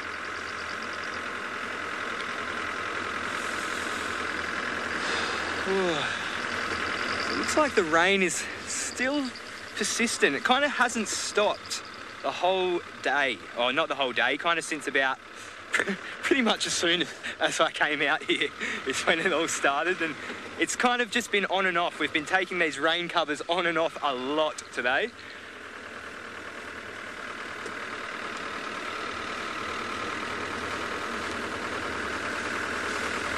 Wow, that is a lot of elephants. 1, 2, 3, 4, 5, 6, 7, 8. Wow, there's about 25 odd elephants here. I'll just stop so I'll just come a little bit closer up. It's actually quite a nice scenery. We've got a little bit of light poking through the clouds there. And all of these elephants.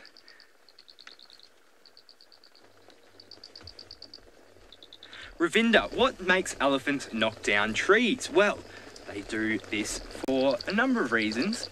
One, as we saw just before with that bull, they like to have a scratch and sometimes they can accidentally knock it down. But they mostly like to snap off twigs and break trees so they can eat the bark of the trees and eat some of the leaves and anything that they can get off it. It's also great for them because it's also a strengthening kind of, not exercise, but obviously the more trees they break down using that trunk, it's going to make the trunk stronger itself. There is a lot of muscles in there. Some will say 40,000, some will say 100,000, but either way there is a huge density of muscles in that trunk, and it also helps to really strengthen that up as well. And sometimes they just do it because they are having a tantrum, especially in younger elephants. I've seen some just rip a tree out and just throw it because they were in one of their moods that we so often see young elephants in.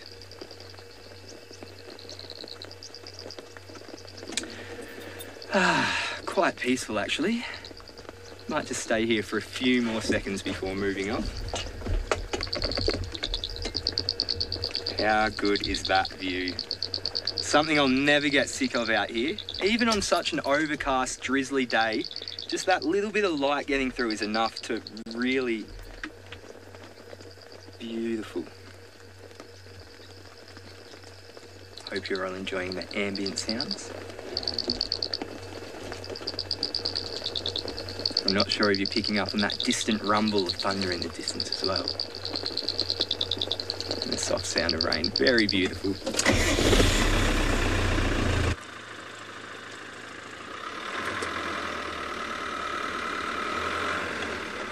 This is a very easy place to calm your mind in. Very easy.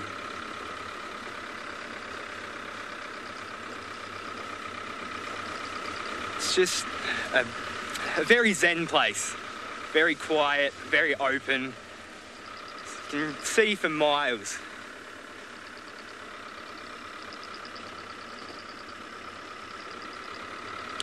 So I'm gonna make my way back onto the main road and head back down towards these giraffes. And in the meantime, let's go back to the VOV down in South Africa.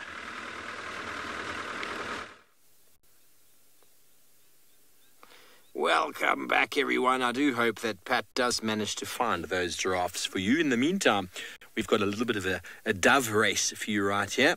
They are neck and neck at the moment. And in 3, 2, 1. There we go. The first one's jumped the gun. Off you go, guys. They're going. I got money on the guy on the left. Guy on the left. Sorry, everyone. We're just having a bit of fun here. Found 2 more Cape turtle doves, also known as the ring-neck doves, walking through, possibly a mating pair or breeding pair, and walking around looking for the seeds that no doubt have blown onto the road from the grasses off to the side. And nice to see them. They're very relaxed.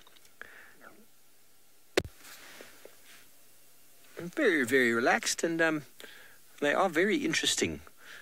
Doves make a very messy sort of nest in a tree, sort of like a platform stick nest, which they kind of stick together with their excrement.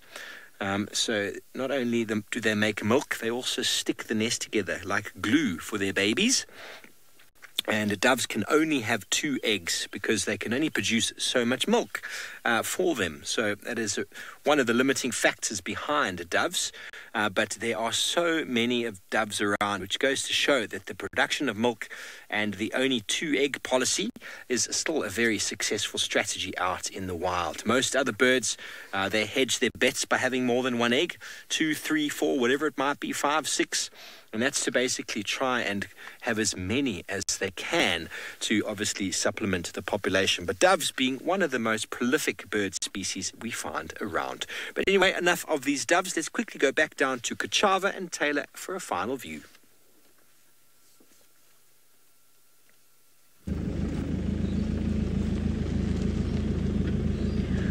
Well, look at this.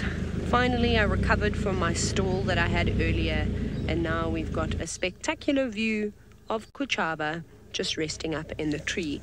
But unfortunately, we're not going to stay here for too much longer because there is a long line of vehicles wanting to come into the sighting. So it's only fair that everybody has a turn.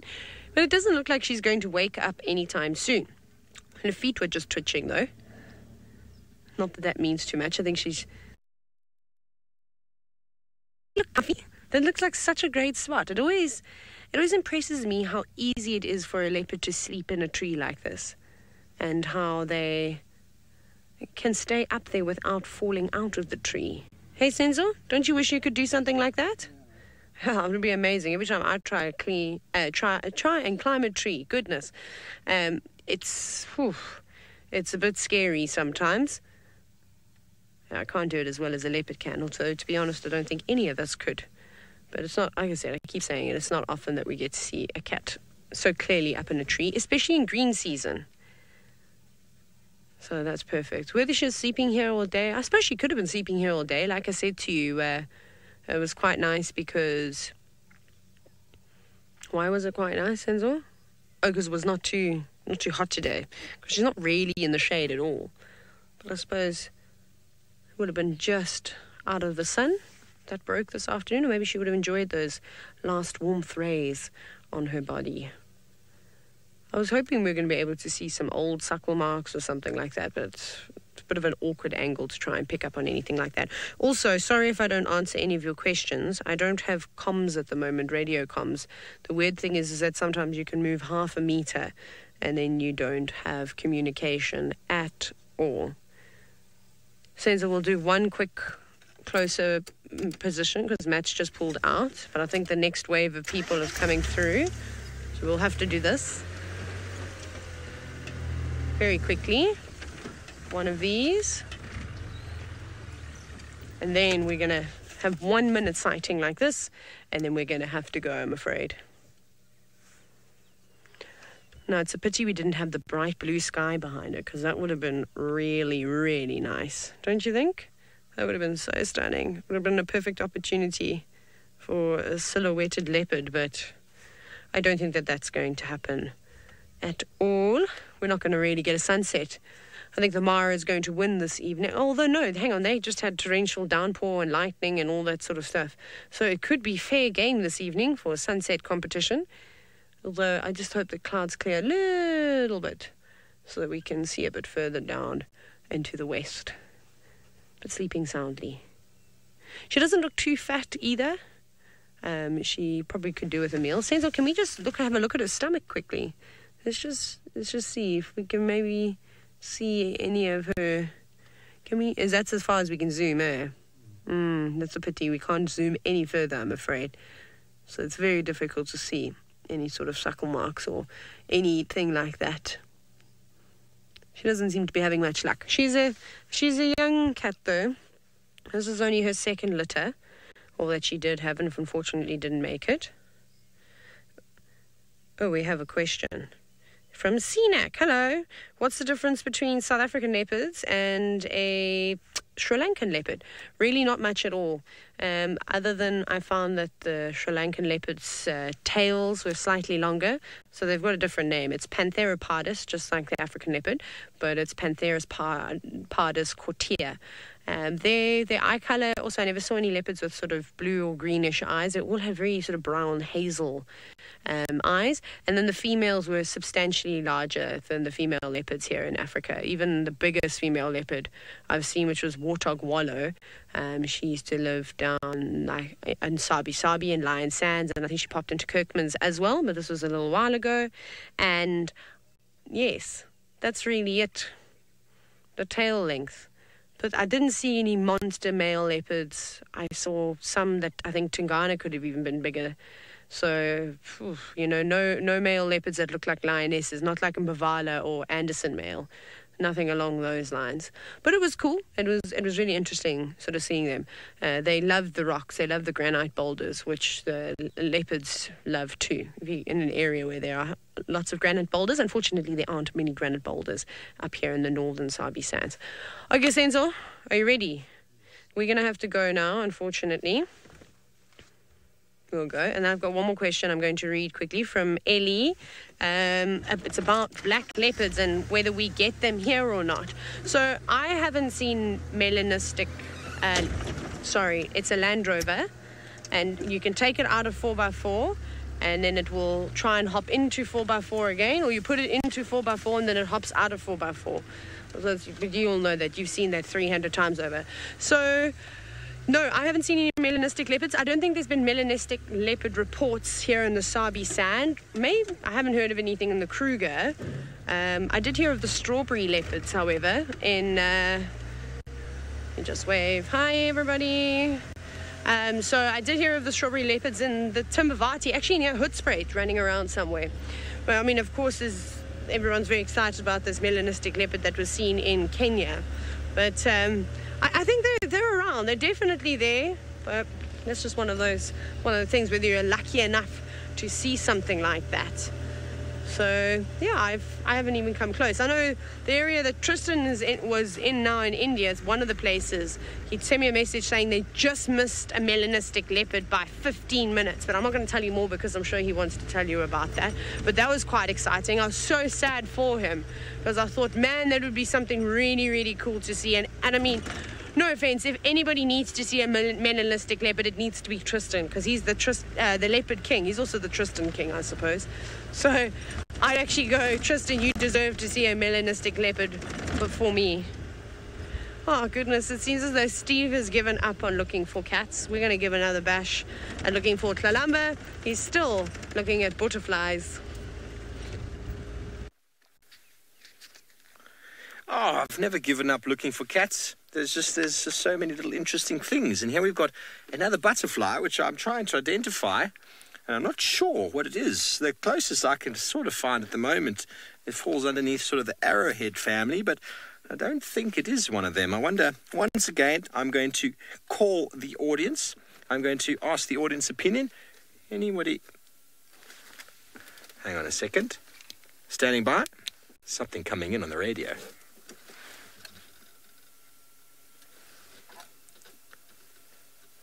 No updates at the moment on Wordseller that I know of. So just getting an update there from the west. I thought maybe last few times I've had radio calls like that. Hukumuri is coming in from the east or the west. And so I was very excited to try and catch up on that. But anybody, hashtag Safari Live, can you tell us what butterfly this is? It kind of really does resemble part of the arrowhead family. That's all I can sort of see at the moment. But I suppose if I just keep... Okay, so Kirsty is an expert at butterflies. She calls it the white, brown, orange, stripy butterfly. That sounds very, very accurate, Kirsty. I reckon that is probably exactly what it's called. Compared to some of the other scientific names, I think that's pretty short. That's a pretty short scientific name. I'm just going to keep paging, and I'm sure. I mean, you'd think with that very white sort of line on the wing there that it would be quite a characteristic butterfly to find. But I've got a really nice book. I've got some beautiful photos in it. But I'm going to keep turning until one of you back home tells me the answer. Or I find it first. What do you think, Craig? Who's going to win? Me or the viewers? I reckon the viewers have got much better chance at this. Craig agrees. The viewers have got a much better chance. You can probably hear me turning here. I'm trying to turn very quickly so that I can win. James Richard, you say it's a two-pip policeman? Well, I'm now going to have to look in the front of the book to find the policeman's. 358. Oh, I was only on 246. That's a little way to go. What did I say? 358. So, James Richard, let's have a look and see how well you have identified this. 358. Oh, wow. Well done, sir. It is indeed a two-pip policeman. Fantastic. There he is. Top of the screen. I'm never going to forget that. Look at that guy. Very, very cool indeed. It likes to hang out on hilltops, hillsides, flatlands, and the coast. And all of the sort of flower species that I'm looking at, the only one that the really important larval fruit species is the combretums. So no doubt being in this area, lots and lots of combretums around. And when I say larval fruit, that is where the adult will land, lay their eggs, and the caterpillars, like what we saw before, that very fast little shimmering guy, that is where they'll lay their eggs and then obviously hatching on there. Fantastic. Thank you very much. I would have eventually gotten there, but thank you for helping me out there, James Richard.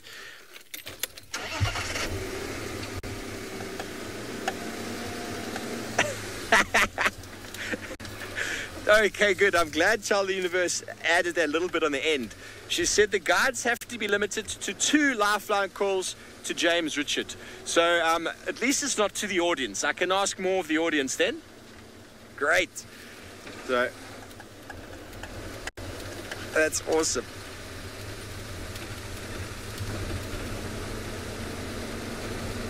Okay, I need to go and find out what's going on. There is Hukumuri.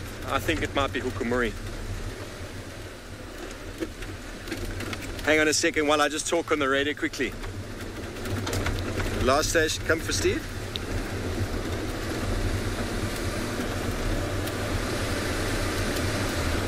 He's busy talking to someone else.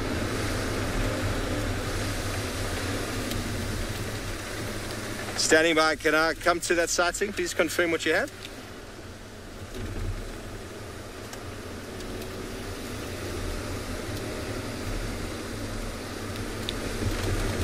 I think Taylor's right there. She's very, very close. She's been in a Kuchava sighting.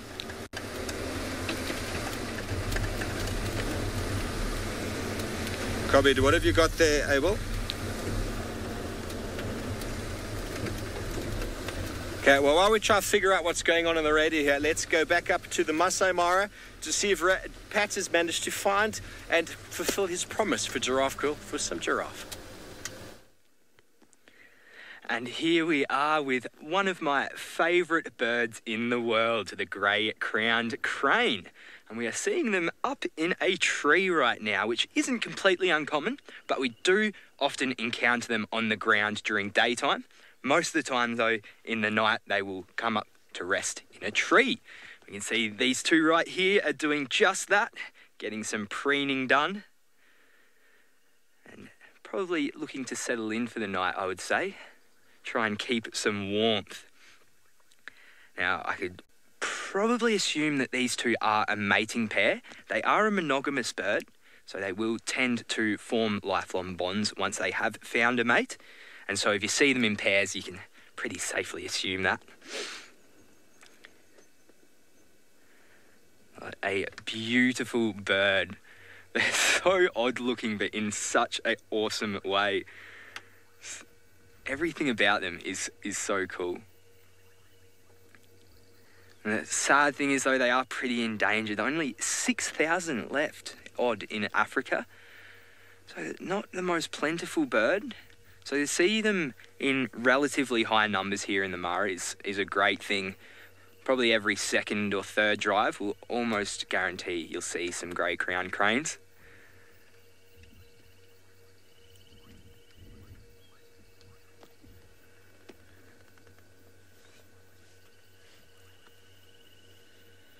All right, well, just another little cool sighting on the way back down to the giraffes. I'm sorry it's taking such a long time, but things just keep happening. Before we had a hyena come right up to the car, but then it kind of just went off before we could get live again. So we've had, quite an interesting little road trip. Diane, can birds fly in rains and storms? Well, some species can, but it is quite cumbersome. Obviously, you can imagine birds being so light, they can easily be weighed down by things like water, which has a pretty big it kind of collects in the feathers in a way and can weigh a bird down. So you'll not often see birds flying about when it's raining heavily, but more often when it's spitting a bit. For example, when it was absolutely hammering down before, we were struggling to see anything at all. There was not much movement. Oh, just got randomly quite a lot darker. I think the sun must have popped behind a cloud or something. It's the quickest kind of darkening I've ever seen. That was really strange. I'm not sure whether the camera picked up on that or not, but it just went from being kind of bright to a lot darker. Everyone's wondering where my shuka is. Well, here we go.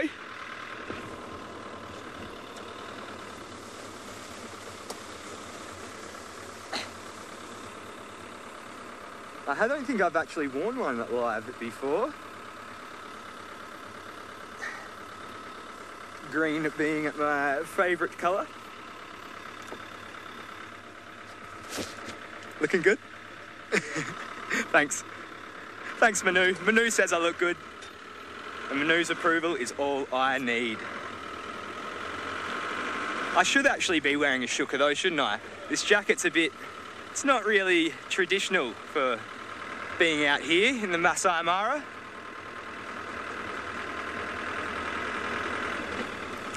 We actually went and visited one of the villages yesterday and it's got a bit of jewellery and spoke to some of the locals and that.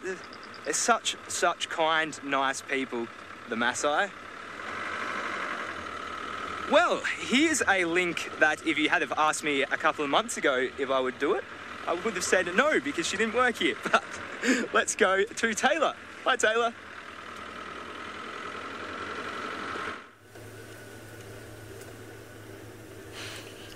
No. Thanks, Pat. That's so random. No, you used to though. Yeah, so let's see your bling. Let's see your jewellery. Show us. Hey, Senzo? Oh, look, a Dacre. Maybe we'll get this one. Just put... No! Yes, we got it! Longer than the first one, so it was an improvement. Oh, no, but I'm not... You can't just have a sugar. You said you... Did he... The bangles and the necklaces. Maybe he got little anklets. I don't know what Pat's into. You never know. He's an Australian, for one. Anything could happen. I don't know what road I'm on. I think I'm on Leadwood Road. I'm pretty sure I'm on Leadwood Road. We're going to go back. Did I miss all the turn-offs? I must have, hey? Oh no, they're coming up. I want to go back and just see if Columba is still around. It's just weird that there were no tracks out on the road, so I don't know if she just was maybe sleeping in the grass and she's so comfortable with the vehicles. Maybe she just didn't want to lift her head and be spotted. Maybe she's learnt about safari vehicles and how annoying we can be already. So we'll do one last little drive through that off-road track, and then we'll probably venture on elsewhere and maybe do a little boundary patrol, maybe all the way down Gari Main and Triple M, just to see if the Nkuhumas, the lions, don't come back.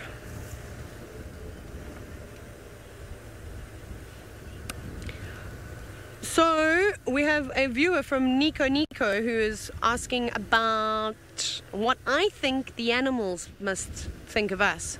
I think they can't stand us. I think they get really annoyed by us, to be honest. But they just sort of put up with us.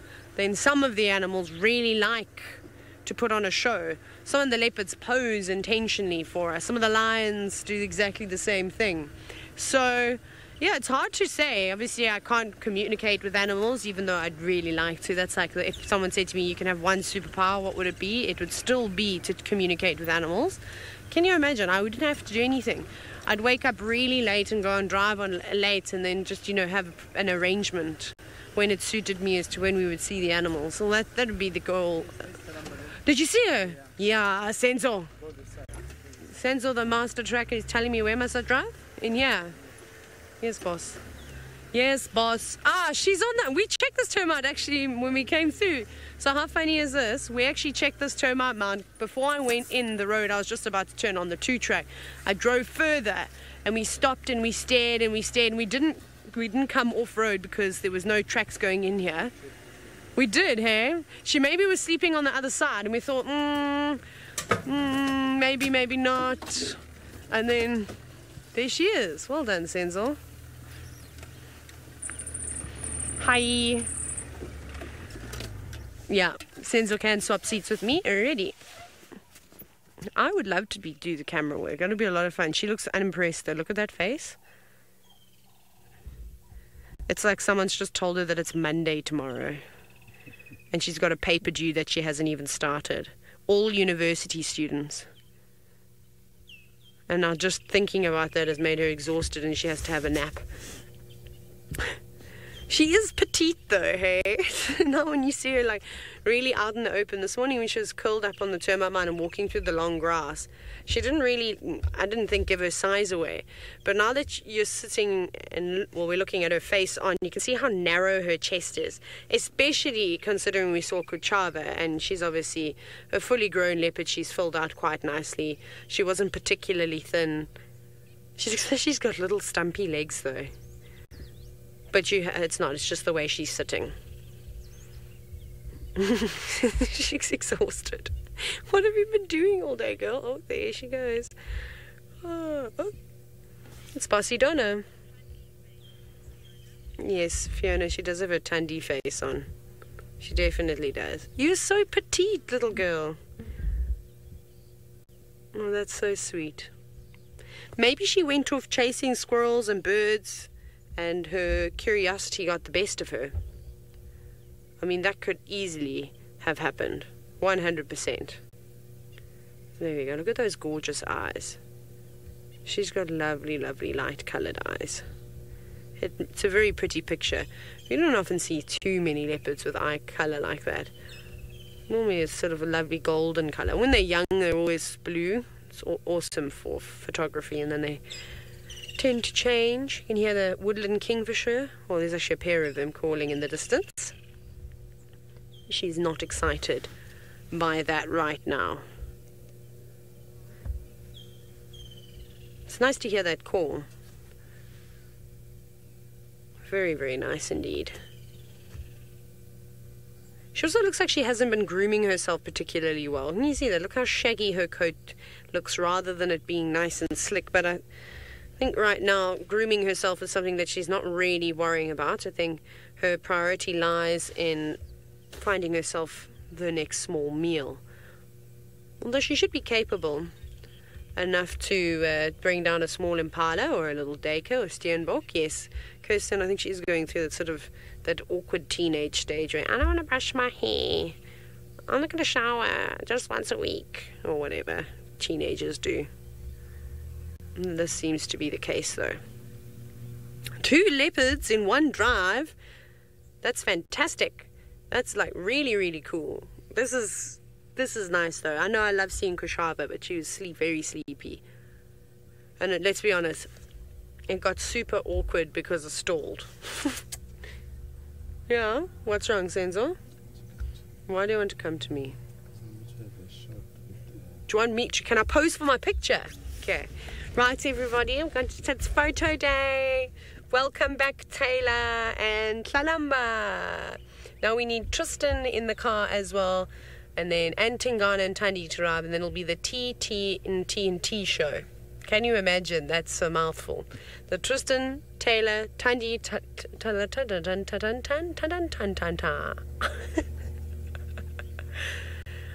When is Tristan coming back? I don't know. I think he comes back on Wednesday, but I don't know if he starts on Wednesday. But he's coming back. Are you really ready for the Tristan and Taylor show? That's going to be hilarious. I'm so excited. It'll be amazing. It'll be a lot of fun.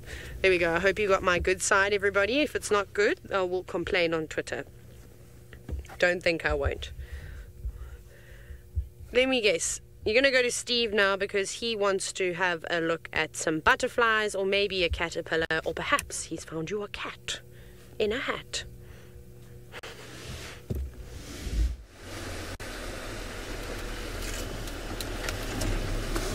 There's another butterfly right there. No, I just want to show the viewers anything that's pretty.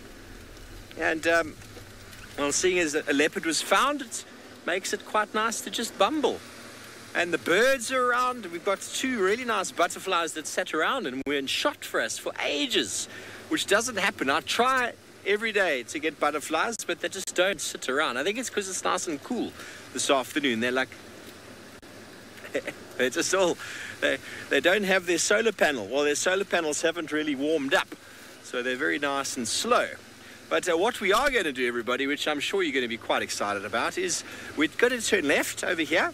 We're going to go straight, and we're going to come to a road called Shabamu Road, and right there is a termite mound in the ground.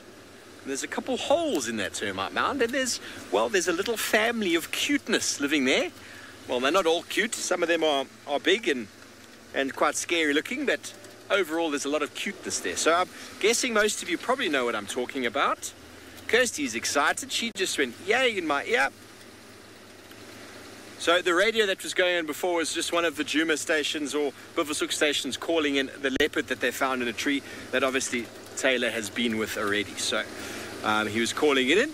And Taylor was in the area, and obviously she knows the lineup. But when you're on one of the main roads with all of the south stations and all of us, it could get quite confusing. So she's over there. She can deal with whatever's going on. We'll go and see a hole in the ground. How does that sound, everybody? Sounds exciting? And maybe a butterfly or 2 as well along the way. Indeed, indeed. So we're just along our fire break now. In a moment or 2, we'll be popping out at the said road, Shabamu Road. And for those of you who've never heard that word before or don't know what it means, Shabamu is actually a weapon or a rifle, a firearm in local Shangaan, Tsonga. Spelt with a Z, with an X, sorry, X, Shabamu. Just in case you were wondering, what on earth does that word mean? Where it got its name from, I have absolutely no idea. No idea. It's not as easy as Twin Dams Road or Weaver's Nest Road or Wahlberg's Nest Road. They all kind of make a bit of sense, don't they? Ravinda, I'm sorry, I did say the word hukumuri because every now and again we get one of the stations who has the potential to travel Djuma and go into the east. And he came on the radio and he said, is there any station, can they copy me? And 2 times in the past, I've heard the same gentleman call in on the radio just like that, and they go, hello, yes, and he goes, I've got hukumuri crossing in from the west. And then we swarm over to exactly where we are now, and we find hukumuri. So that's why I interrupted my train of thought and my discussion about lifelines with James Richard and whoever else is the lifeline out there. And I interrupted my train of thought there because who knows, could have been hukumuri coming in, but he wanted an update because clearly they can't find any animals wherever they are. So they're trying to see if Vuyatela was able to provide for them, which we do so often. We do so often, but it's 25 seconds. We are going to be turning into the road. This is Shabama Road right here. Just a little bit of a left and a right to the chicane. And we are approaching the hyena den, known okay, everybody, I'll put you out of your misery. It is indeed the Djuma den. And there's lots of elephant smells around here. I wonder if we're going to find anybody at home. Hello. If only they had a wooden door, we could knock. You know, but we don't. There's no wooden door. Ah, there's someone there. It's one of the naughty ones. Oh, and the little ones are out. Yay. Well, I'm excited. It's only been about... Oh, hello. And there is, I think you're Corky, are you? No? You might be June. Are you happy, Craigo? There's someone here. I don't know who this is. Give me a moment to try and identify them. But we've got 2 naughty ones on the top there that are already getting their spots. It's happening so quickly. Just within a matter of a few days, the spots are starting to show. And there's this June. Oh, yes, it is June. She's got a bit of a cramp on her leg. She's been sitting to... Oh, hang on. That's definitely June. She's decided she's going to move her youngsters around a little bit. And yes, they're coming closer because Mum said, it's okay. Go play with the funny-looking people. I do apologise about the pole in the bottom left corner. Okay, well, let me quickly go over to someone who is watching an impala.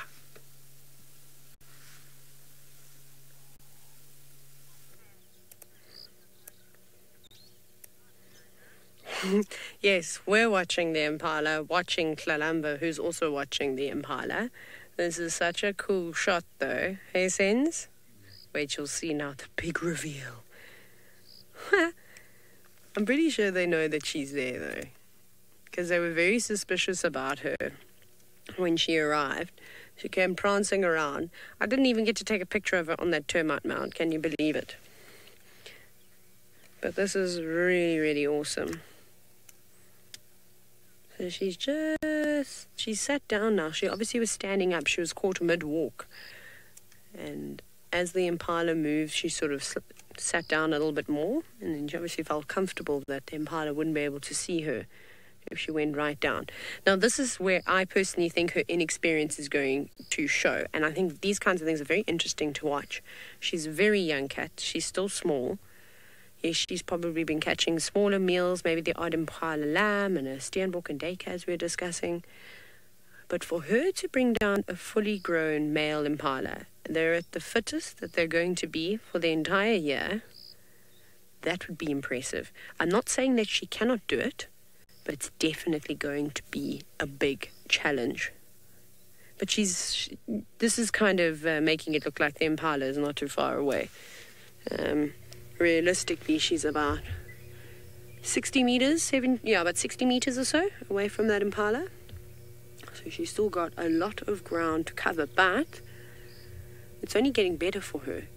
There's a bit of a breeze. The light is starting to fade.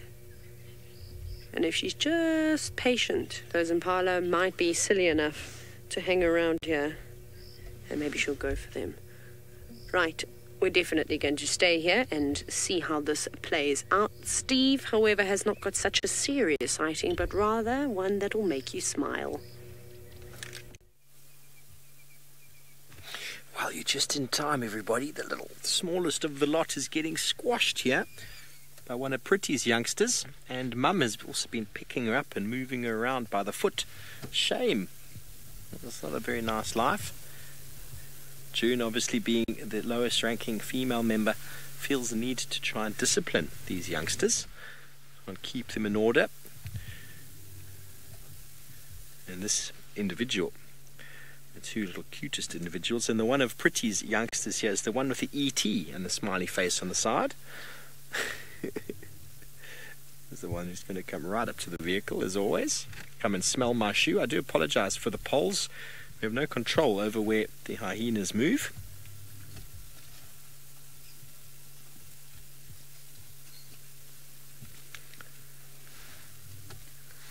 The little youngsters there with June. It's so nice to see the displays happening now.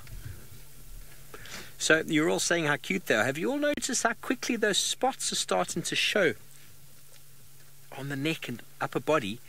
Oh, June, be nice. Be nice. You've got to be tough to be a hyena, and you've got to start tough with Mum. Look at how small they are compared to her. I mean, she's a decent sized female, I must say that. I really apologise that they're all right at the back here, but I mean, if we do start the car, it's probably going to cause the youngsters to go running inside, and we don't want to do that. June is not going to be too bothered, and little ET here isn't bothered either. Wild, isn't it the best? Hyena playtime. I don't really know if it's playtime when Mum's involved, but definitely when the other youngsters get involved, it is a really, really fun sort of place to be. And while we are here, just in time, what is the time, Craig? It's about the right sort of time of day, isn't it? Yeah, about 6 o'clock. There's a time of day when normally we get to see these little ones doing their thing. June in attendance with her little fur balls.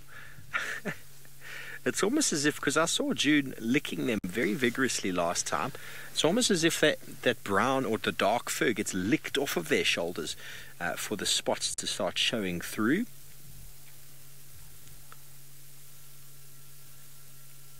But at least June's ears are looking a little bit better. I noticed before, just behind the pole of course, but they had lots of bite marks on them the other day when I was here. What have you seen there, little one? Is there approaching something approaching? There could be. Benefit of the den is the hyenas have the opportunity to quickly scamper to safety if there's any danger. It's always great when we do find an adult in attendance, because then that means the youngsters are brave enough to come outside. But I still haven't seen Pretty around this den. I've seen Corky a couple of times. Corky's the one who actually we found the den with.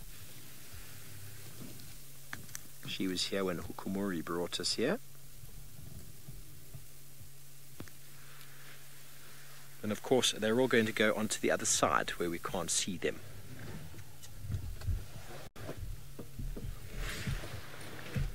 Kick, you want to know how far away from Columba? I haven't heard it on the radio, but where they were this morning, I do apologise about how dirty this old map is here, but we are over here on Shabama Road, there, and they're over here somewhere. So about 2 kilometres, 1.5 to 2 kilometres, so maybe just half a mile.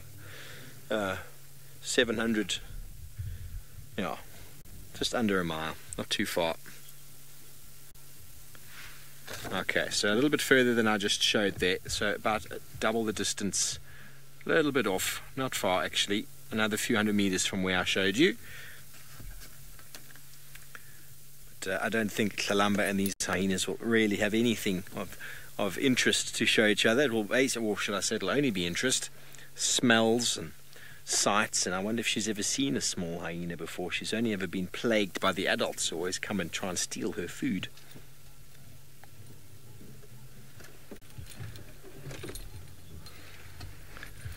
Lauren, I'll answer that for you now. Let's just move back a bit, see if we can get them again. I haven't noticed if there's any particular alarm call that they make, but there's definitely a little squeal that happens, and then off they go. They just take off at the slightest sound of any sort of unnatural noise. If we even move the car or move my foot or do something that's a little bit unnatural for the youngsters, they very quickly turn and run for the den. And then quite often they'll see that mum's still quite sort of relaxed, and then they'll stay.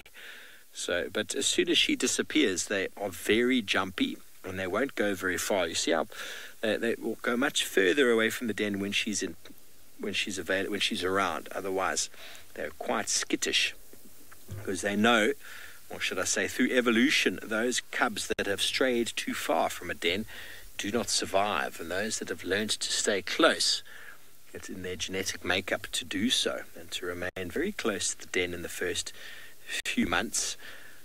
And the youngsters, that one there, the ET, one of Pretty's youngsters, 5-6 months now, they're a little bit braver, but they don't venture more than 40 meters away from the den. They stay very, very close, because they are still very, very at risk of predation and competition. But right now, all these youngsters have to worry about is mum's jaws. And once again, they've gone to the other side. There's nothing we can do about that, everybody. They are wild animals, bearing in mind, and, well, as much as we can, they show some parlor tricks from time to time, they still do whatever they want to do in their own time. And the dune is coming back up on the mound. I'll just move back a very small amount. Okay, well, while we reposition, let's go back to Taylor McCurdy, who I think might be getting better views of Columba. So, Columba is somewhere back there. Can you still see her, Senzo? So she's either being very clever, or she's realized that she's bitten off a bit more than she can chew. She's slunk towards the car, and I wasn't quick enough to do an Insta story. I was too slow. And she's gone round that way.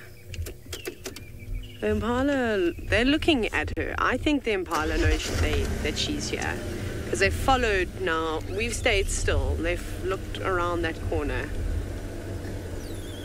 I'm just checking carefully, because the grass is so long here. She just walked quite far off, all the way around the car, and she went down that side. So we'll head in that direction. The Impala's still... Hello? That's a stump. That's the only problem with the long grass. You can't really see what's going on. So we'll just go back the way she went, all the way away from the Impala. Huh. She's going back to where we had her this morning, but now I've lost her.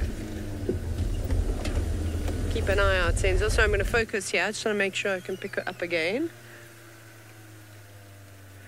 Columba, you're so small, you can just hide away. Don't hide away.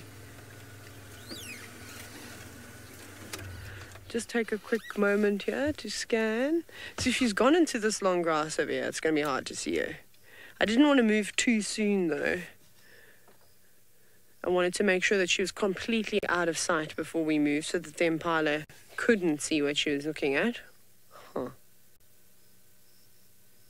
Can you see her, Sens?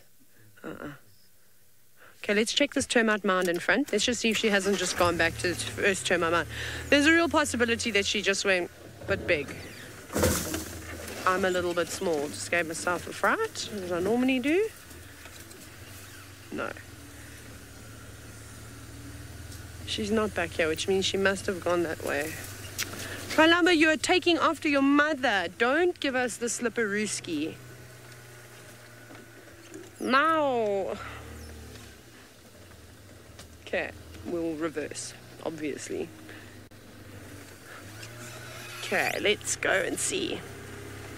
Where'd you go, Columba? Where'd you go? Let's take a wide berth. Try and navigate. Oh my goodness, there's a log and a half here. I'm going to climb over it. Are you ready, Senzo? I might have to first get low range it. It's not... Getting momentum. Hold on, Senzo. Am I on the... Oh, can you see her?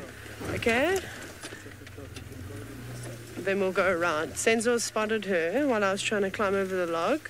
There's another termite mound around here, so we don't need to go over the log anymore. Thank goodness. Whew. Where is it?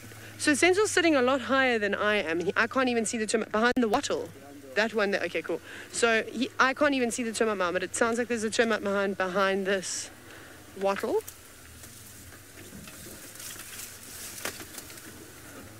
Grumpy old man. Oh, look how cool that... Can you see it through that gap?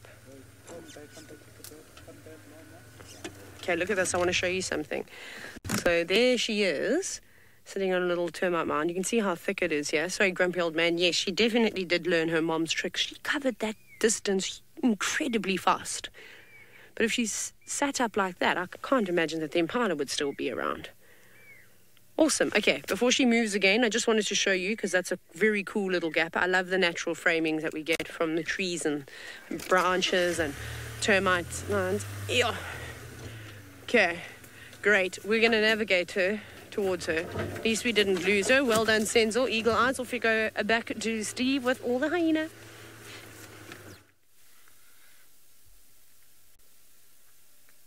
Thanks, Taylor. Good luck there with the little princess.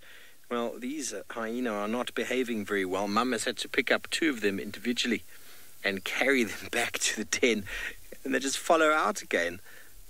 She doesn't seem to have the right technique. Thandi always used to basically give that look, that snarl, and Columba would just stop dead in her tracks. Whereas here, Mum picks them up, drags them back by any appendage she can hold on to, and then just chase her back again. I'm going to go around that side, Craig, see if we can get another view of them, because they've gone onto the eastern wing of the den site, which from this side is very unviewable. Haven't had them playing around that side quite yet. It's always the first time. This is their world, their home. They need to learn everything about this place before they venture off out into the big, bad, wide world. Here we go.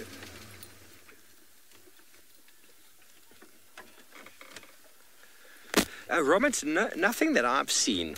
You know, I mean, all sorts of things can sort of cause them to change their den, being it parasite loads or even the presence of predators too many times, so like the real estate. But I don't know what it is that is the initial or the whatever the call or the sign that suddenly says, okay, today's the time to change. It might be once the youngsters are at a certain sort of size that they can either walk or be carried. I really don't know. Obviously, it would be easier if they could just follow her to a new den. And maybe that's why she's picking them up so many times now. Maybe she's getting ready to try and take them somewhere new. And whether that would be her decision or Corky's, it's very hard to tell. I don't know. I'll be honest and tell you that I put my hands up in the air there and say I'm not sure. But these youngsters are very, very encouraged while Mum's around. And they are definitely veering a lot further away than I've seen them do so. Okay, Mum, there we go. Nudge them back onto the other side where we've come from. Very good. Another one about to come out of the bushes. There we go. Very excited. Very happy to be around when Mum sits, even wagging his tail. So happy hyenas. Cuteness overload. Oh, just smelling absolutely everything. When we came into the sighting, we came in right there where they're walking now, and I said I could smell strong smells of elephants. And, well, that's probably they're going, ooh, what is this thing? Can we eat it? And, well, if you asked Sydney, Taylor and Holly, they'll all say, yes, you can eat it. The marula fruit's inside, anyway. Here you go. Mum's going to go and see, there's a facial expression. There we go. You're learning. You're learning. Oopsie. No, it's not listening. Just run behind her again. Ravinda? No, I think they're just called spots, really. The difference in leopard and cheetah is we say leopards have got rosettes and cheetah have got spots, where the spotted hyena is a spotted hyena, also known as a laughing hyena. I don't know, maybe there's a blotchy hyena or something. You do get the striped hyena and the spotted hyena, so that makes it quite easy to identify the difference. Okay, Craig, it looks like we're going back to the western side. They are definitely making us work for this today. That's all right. We don't mind. We don't mind. I'm giving June a hard time. She's stuck once again with all the parental duties. And I think the youngsters have been suckling because they are running around like they've had a belly full of milk. And they're being very naughty for Mum. And I'm sure she's going to just now put them in the den and then walk off to go in search of some food for herself. Because there's only so much you can do with kids, isn't there, when they start annoying you? Then you just have to put your foot down. There we go. This one's well behaved today without its sibling. Very well behaved. You can see the ET on the side there. Can you see that? Thanks to Michael Fleetwood for helping me with the identification. I will never forget it now. You see ET just on the lower back. And then on this the other side, it's got really weird line spots. This is the naughty one. This is the one that... I'm trying to remember. I think it's the other one.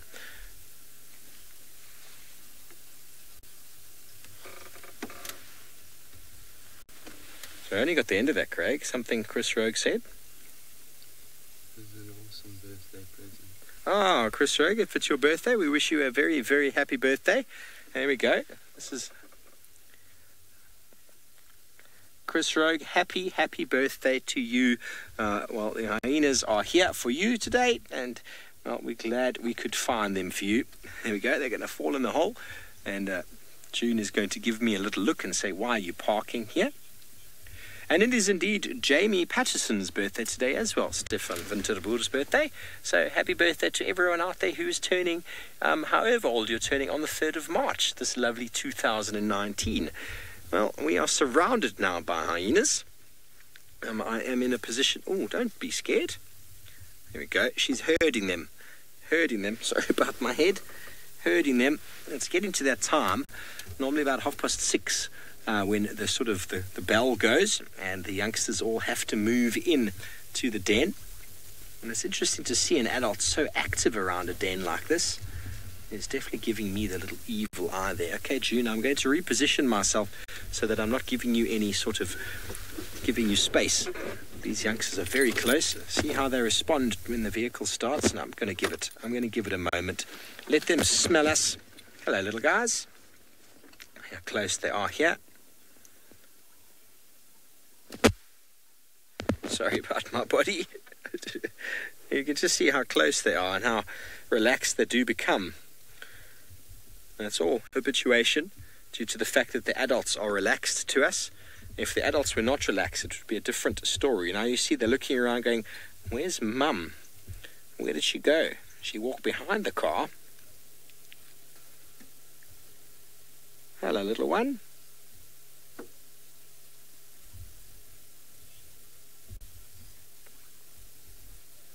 Rifa, as far as I'm aware, hyenas are born with teeth, and they're the only mammals I know of that do so. So I think their teeth just keep growing. I don't think hyenas have got milk teeth like other animals. I do stand to be corrected, but as far as I've come to understand of late, that they're born with them, and they grow with them, and they sort of fill out as they get older. So a very interesting strategy.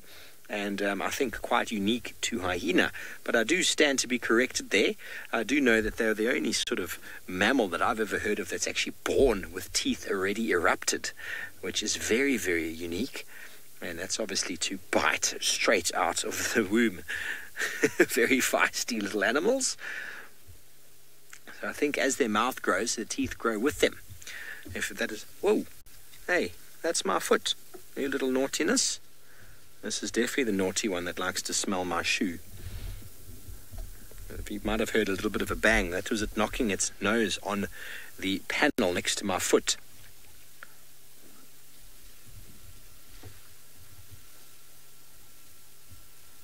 Jamie is going to be very pleased when she comes back that we've got the Juma den here. I sent her a few photos today of these naughty little hyenas for her birthday to say the hyenas send their regards.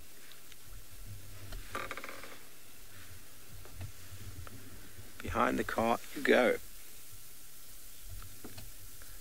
So a lot of you have been asking when Jamie's back. I believe she is arriving back on Tuesday with Tristan Dix himself. I thought he was coming back a little bit later, but he's back from India soon, and I think he's back on Tuesday. Don't hold me to that.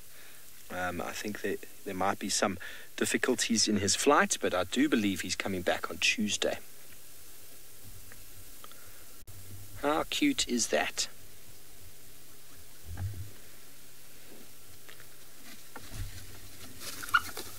What happened, June? What happened? June is chasing something. There's another hyena coming in. There's another hyena coming in. That June has decided, I don't want you here, hyena. Let's go see if we can see who it is. She lifted her tail. You heard those squeals, didn't you? There's the hyena off to the left. You heard those squeals. Sorry about the roof, everybody. Here's the other one over here. Craigo. Let's see, who is that? So June's posture changed and she started running away from the den.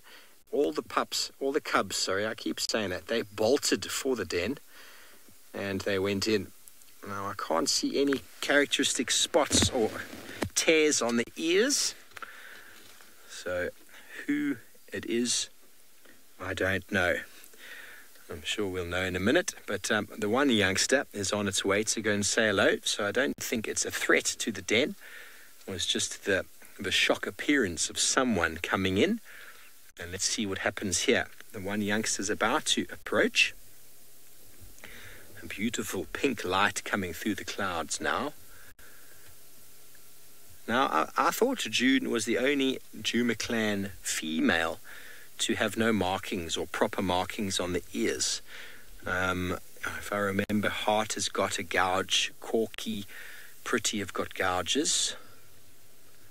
So who is this? I'm missing a name, am I not? I am missing a name. Anyway, if any of you can identify that individual that is on the shot. Oh, Ribbon is the other one, and Ribbon has got very characteristic lines on the side. You see the youngster on the right was busy pasting that sort of hyena behavior where they take their anal gland and they secrete a paste onto some vegetation, something that youngsters practice and do a lot around the den, something the adults do away from the den as a form of territory in the bush. Okay, well, we're going to try and figure out who this individual is. No idea at the moment. Seemingly not a threat at all to the youngsters. So while we try and figure out exactly who this is, we're going to go about 2 kilometers or so to the east to Taylor with the Princess Columba. Look at all the beauty that is in the shot. The most gorgeous elephant most of you have ever laid eyes on. And then there's also Columba, who has now got a halo over her. Isn't that gorgeous? I should also be taking photos of her because I could get very nice backlit shots. But the people come first. All of you watching, I will not click away just because I will just now, and I'm going to use my opportunity to take an illegal photo earlier. But also look how gorgeous this is. I think this is a picture perfect shot to showcase Juma with Taxon and all his guests, a jackalberry and a beautiful South African sunset with all those colours. It is totally gorgeous. Hey, Seds, why we're going to take a picture together. Everyone ready? Oh no, got to open the phone there. This is what I shall be photographing now for Instagram. Is it nice, Senzo? Is it the same? Shall we compare? Wait, hang on, we're going to show. I have to bring mine closer. Look. How nice is that? Beautiful. We'll need some work though. Love a little edit. Hey, Senzo? Senzo's is much better. Of course, he's a professional. I just sometimes pretend that I can take pictures. Yay! Please, I hope you got some screenshots of Maurice and Columba. If you didn't, you have to go back and stop watching live so that you can get screenshots and hashtag Safari Live and share them. Because I need to post them on the at Safari Live official's Facebook page. Senzo, is this where we tip the car over?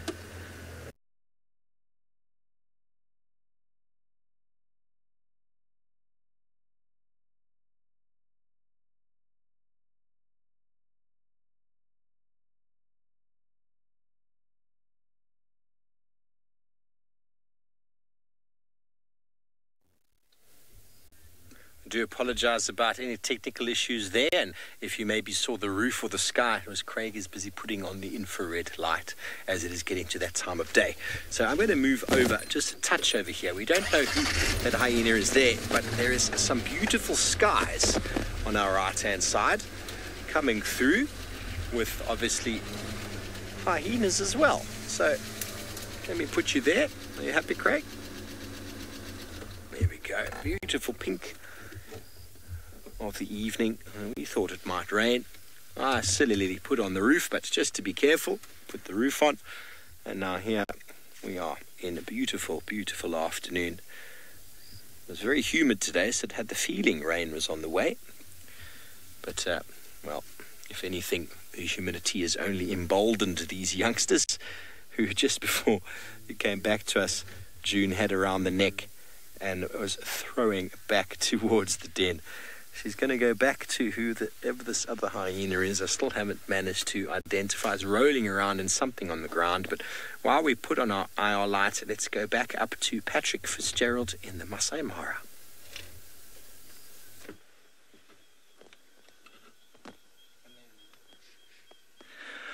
Well, everyone, we have found ourselves a civet here hiding in the bushes. So it was on the path before and it's just jumped off and we can just see its eyes there. Now we are in infrared, which is why everything is looking a little bit black and white now. And sorry, this is a serval, sorry, not a civet, a serval. What a beautiful little cat this is. Still a part of the family, the Felidae. Peering at us very curiously there. Now, we actually had a really great sighting of one of these on foot. It was a training drive with Lauren and James and I, and he just wanted to show us how to act around elephants on foot and everything. And as we were walking back, he stopped to show us a little mound where there was some scat from one of these little cats. And then we heard something rustling in the bushes right next to us, and would you know it? Out jumps one of these. It was absolutely amazing to see on foot, and apparently very rare as well. And now, Giraffe Girl, don't worry, I was on the way. We have found the giraffes. We just had to make a bit of a loop because they were off-road and we couldn't quite see them in range.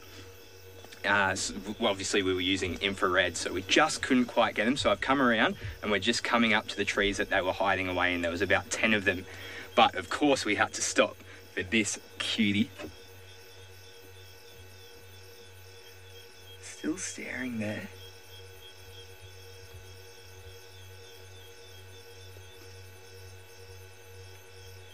They do kind of resemble a very small leopard at times. Daniel, they do. They have very large eyes, and there is a reason for this. They are obviously nocturnal animals, so you will see them more often out and about at night time. And this obviously means that they have to be able to see better at night as well. So they have those big eyes, and then also above the eyes, you can see they have massive ears as well. Probably hearing every word I'm saying right now. Very good senses. Very good hunters as well.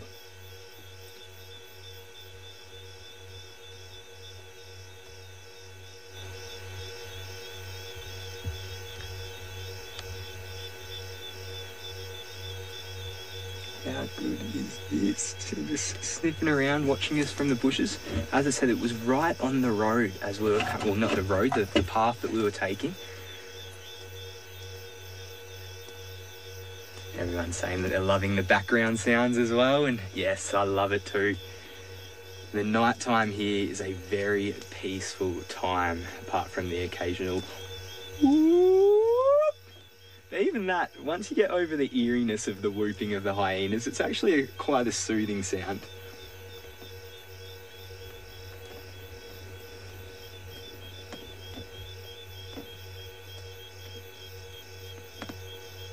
Alright, well, I'm going to keep on pressing on up the road here. The giraffes shouldn't be too far away. How good was that though? Lucky me. So this has kind of made all the bad luck I've had today kind of turn around. And so if we can get these giraffes before the end of the drive, well, I might go home a bit of a happier man than what I thought so. Well, now that we had that nice little cat sighting, let's go to Taylor, who has a little bit of a bigger cat.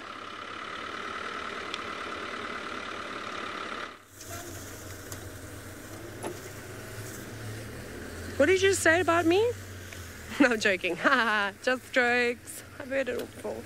Right, young Columba, I think she was going to come for a drink, but she surprised the person who was on Sundowners. Then she got a little bit nervous of them. So here she is. Ah, drink the water. Drink the water so we can all see, please. Cesar, you should be able to see all right, eh? You're going... Or do you want me to go around? Okay. We're maneuvering. We can't see, so we're going to sneak past the photographers. We're just going to take a little look. We're not going to get as great of a shot, I'm afraid, but it's okay. We'll let the photographers have this one. I don't want to terrify her. It's a bit better. Not ideal, but it's okay. Here she is. She's having a drink of water. So now you can see her face is illuminated quite a bit. Sensor, can we go, Kirsten, can we go into colour? Is that okay? Because there is another vehicle here with us and they are using a spotlight. So we might as well, if we can, maybe just stay in colour. Otherwise we're going to get very overexposed. Okay, we're in colour now, everybody. Kirsten's speaking in her nasally voice again, her normal voice. So she's just having a drink, and this is pretty epic for the photographers. This is pretty much what they would have wanted. So there are different types of safaris that you can go on, and this is specifically for photographic purposes. So they want big cats, typically. They want all things beautiful. Deborah, you said this is beautiful. Can you listen to the sounds? Listen to the hyena. I'm going to take a photo though. Sorry, guys.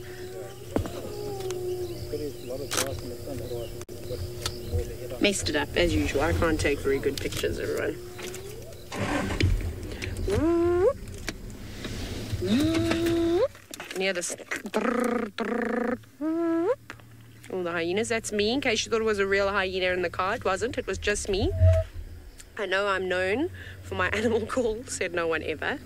Okay, I'm going to stop spotting. I'm going to let Fanauti spot. I'm not going to put too much light on her. She's fine though. She's not really hunting. She's just on the move. She's going from point A to B. You know, Senzo, she's now stopped and she's changed direction again. She wants to walk on the animal pathway. Shall we watch her for a bit? Let's see. Off she goes. Now she'll disappear behind the quarry tree, going back to the Mulwati. So she just came out for a little drink of water. So we're going to pop down here. Okay, perfect. She gone, we gone. Hyenas are not gone, so you can go and have a look at them. And I wonder if those are the ones I just heard calling.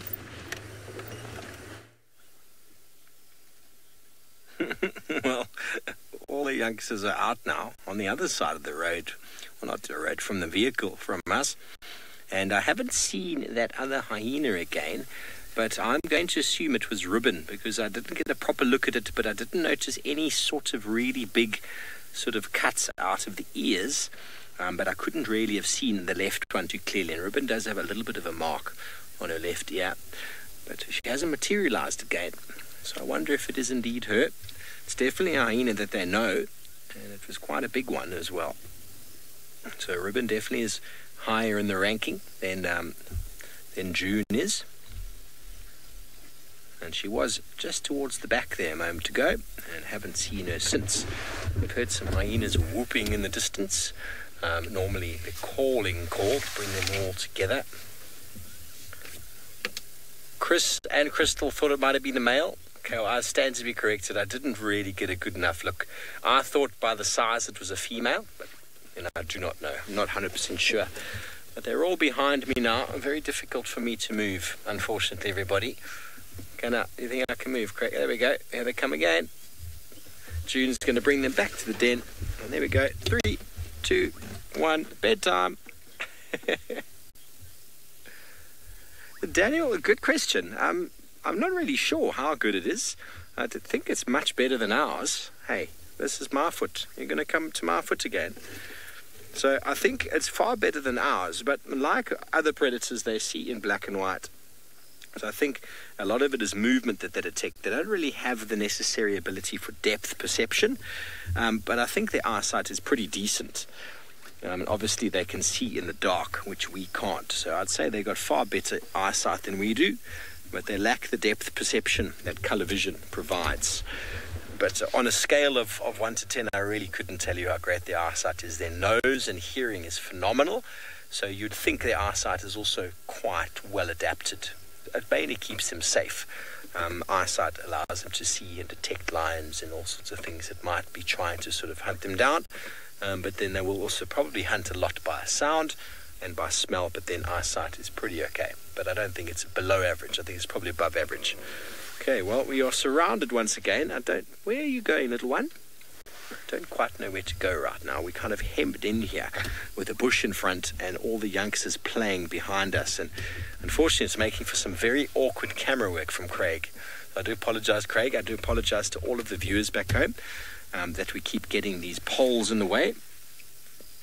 We are in the infrared, as you know, and it does reflect back against anything close by, which when there's bushes in the way or a pole or the roof,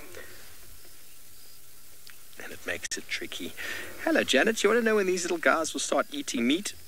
Not sooner than 8 months, maybe even more than that. But considering that they are the lowest ranking female's offspring, they're going to have to start following her sooner than the likes of Plonk would. So 7, 8, 9 months or so, they'll start venturing away from the den with June to go and feed on carcasses or meat out there. Because if June brings anything back being a low-ranking female, well, her cubs will be the last ones to eat it.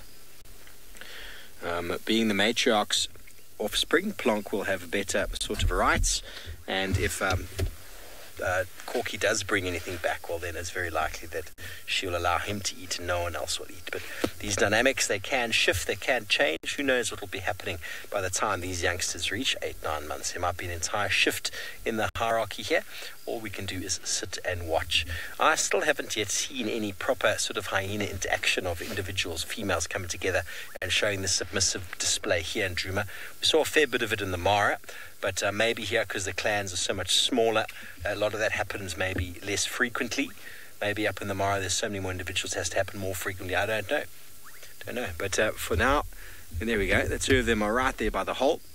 Get another view of them before I think they're about to go down for the night. It is getting past their bedtime. Nope. Straight back out again. They're just too cute, aren't they? This is the latest I think I've been at the den site with them out.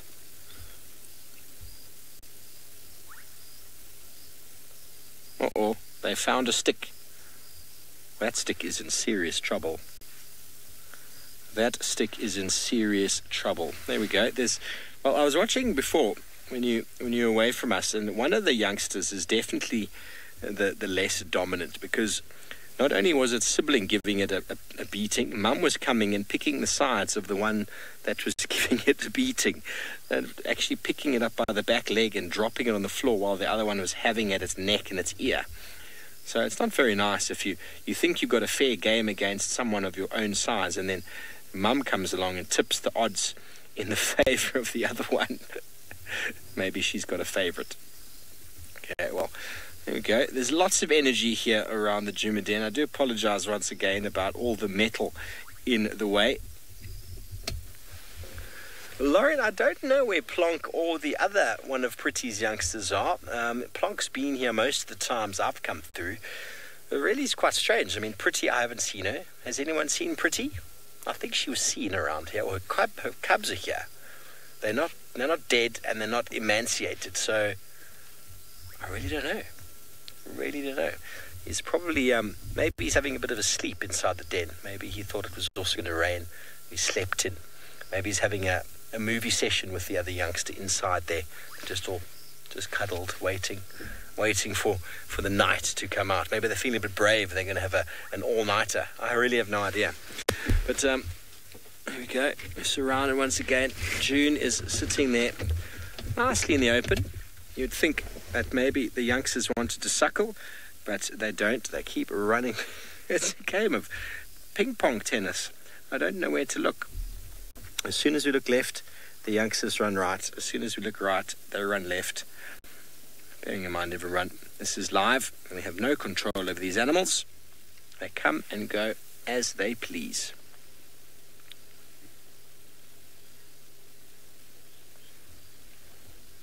Okay, well, it's probably going to be time for these ones to go to bed and for June to go out on her nightly forage. But while we see what happens, let's go back over to Taylor. I believe she's left Columba. Let's go see what her plans are. Wonderful. It sounds like you've had a fantastic afternoon watching those hyena. I have to still go and visit them. I haven't even been there yet. Perhaps I shall go there tomorrow. Yes, that is exactly what I'll be doing. Ooh, that's a bit wet there. Didn't know we just drove through a puddle until I heard it. So I'm driving very slowly because I'm determined to find a chameleon. As I don't know, Kirsten, has anybody seen a chameleon this year? Because I feel like this time last year we were seeing loads. They were everywhere. Well, I think I came back in the beginning of March. Oh, of course. Oh, how could I forget? Of course, if anyone was going to see a chameleon, it was going to be Madam Queen of Africa, Jamie Patterson, whose birthday it is today. Yeah. If you have not wished Jamie Patterson a happy birthday, I can't talk to any of you ever again in my life. So you're all going to have to go and wish her now and spam her. Nope. Years ago, Kirsten, on a morning safari, and I only did this because I was new and inexperienced and I panicked and I thought I used to have to listen to Kirsten all the time. I thought she was the boss. I realized since then. And Kirsten said, do you have to sing a song for Steph and Jamie? Because it's also Steph's birthday. And then I did a rap. Do you guys remember that? I think I shared it on Facebook today. I can't. I already wish Jamie a happy birthday. I just shared the same video from last year and then she can listen to it again. She can listen to me rapping terribly. I'm not singing. I'm too old for that now. I'm in my late 30s. I have to be an adult now. What? Say that again, please, Kirsten? I didn't hear you. You were cackling. She was laughing at me. I don't understand her. What did you say, Kirsten? Kirsten says, oh, it's so funny. She says this like it's a threat to me. She says, I'll stay with you for the next 8 minutes until I sing. Girl, bring it! Silent Sally over here is not saying a word.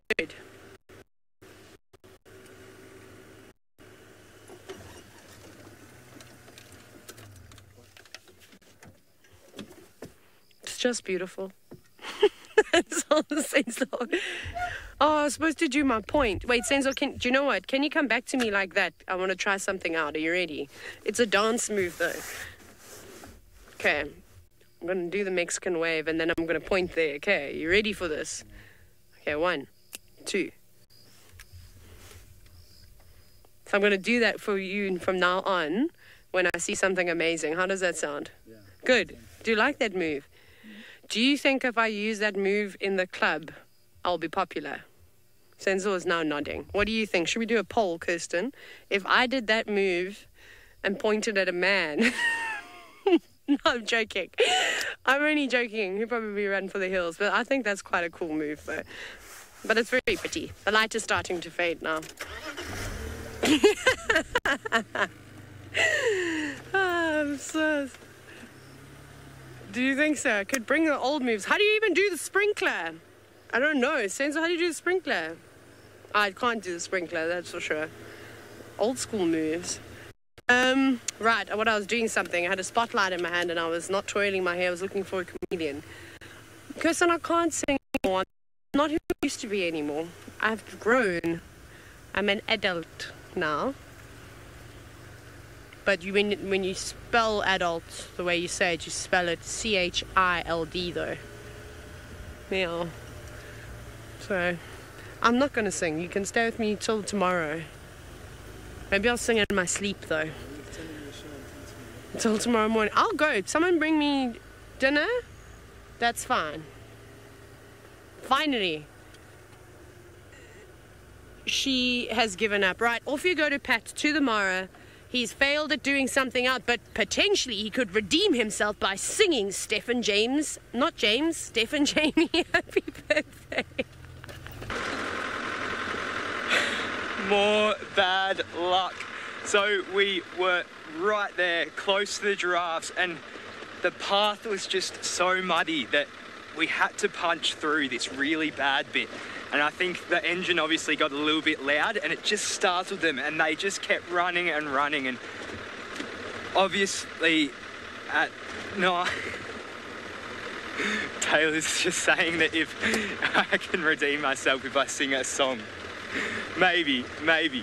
But back to what I was saying. So they just ran off, and we tried to catch up to them, but they're such high alert at night time because of all the predators that are out, especially lions. So they're really kept on their toes at night, and I think we startled them. Now, Emma, what was it that Taylor said that she wanted me to sing a song about? I didn't catch the last bit. Apparently I need to sing a song, but I'm not sure what about.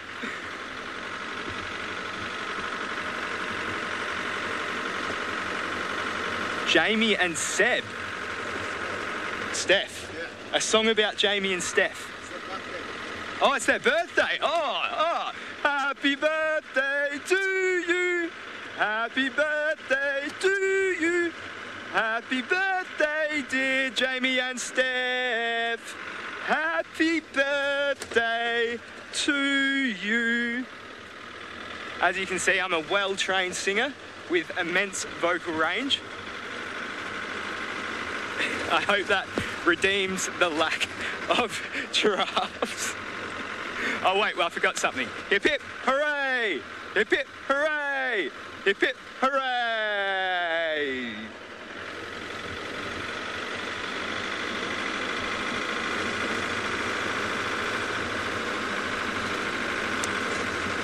I'll be here all week, guys.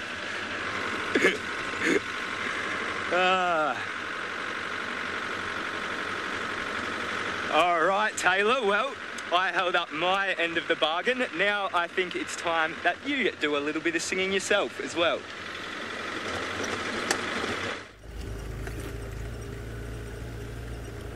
No, Patrick, that does not count. Does Pat stand for Patrick or Patricia? I'm not sure. I can't help myself, sorry. Ah, goodness. So, Kirsten agrees and says it stands for Patricia. You can't just sing the original happy birthday. That is not the Wild Earth way. How come I had to do a rap? Oh, it's because Brian was on the car with me and he could beatbox. And then we also, it was great. We had some tinging, like there was lots of things going on. I think I was banging a guari branch as well for side effects. I can't, I'm uninspired. Senzo can sing. Senzo, do you want to sing happy birthday? Senzo says he's too... Stop, why are you using my excuse? Get your own. Senzo says he's too old. I'm too old. You can go. Senzo, go. Sing a unique version of happy birthday. Yes, in your opera. Please. We're waiting. Come, Senzo. I'll do it with you, I promise, but... Will you do it if I do it? I don't know. How does opera go?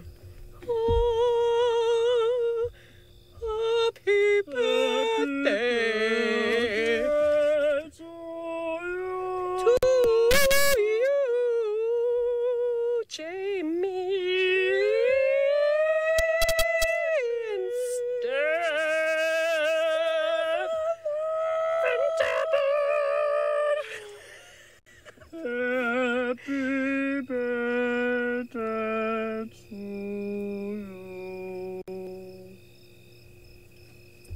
We literally hear crickets. We'll clap for ourselves, Senzo. You're the best. I don't know where those people came from, but anyways, that is how you're supposed to be singing happy birthday. That's how you're supposed to be singing happy birthday. That is not how you're supposed to speak English, though. That's for sure. Senzo can sing really well. You all know that I can't sing, and I just do it because I annoy people. And when people tell me, she shouldn't sing, you can't sing very well, then I'm going to sing even more. People must tell me I can't do things. Yeah? Yeah, no, I'm not surprised that there was no mention of me there. Well done, Senzo. That was superb. I don't know what you're doing here. Filming. I think you should be doing all sorts of other things. Oh, goodness, it's almost the end of the show now. Oof.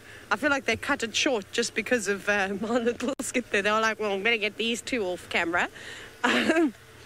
Anyways, it was lots of fun. It was nice to have two leopards. Good to see Kuchava again, and that she's alive and doing well. Of course, always lovely to see the little princess Columba. The hyenas bouncing about as they normally are. Steve talking about butterflies and them mating.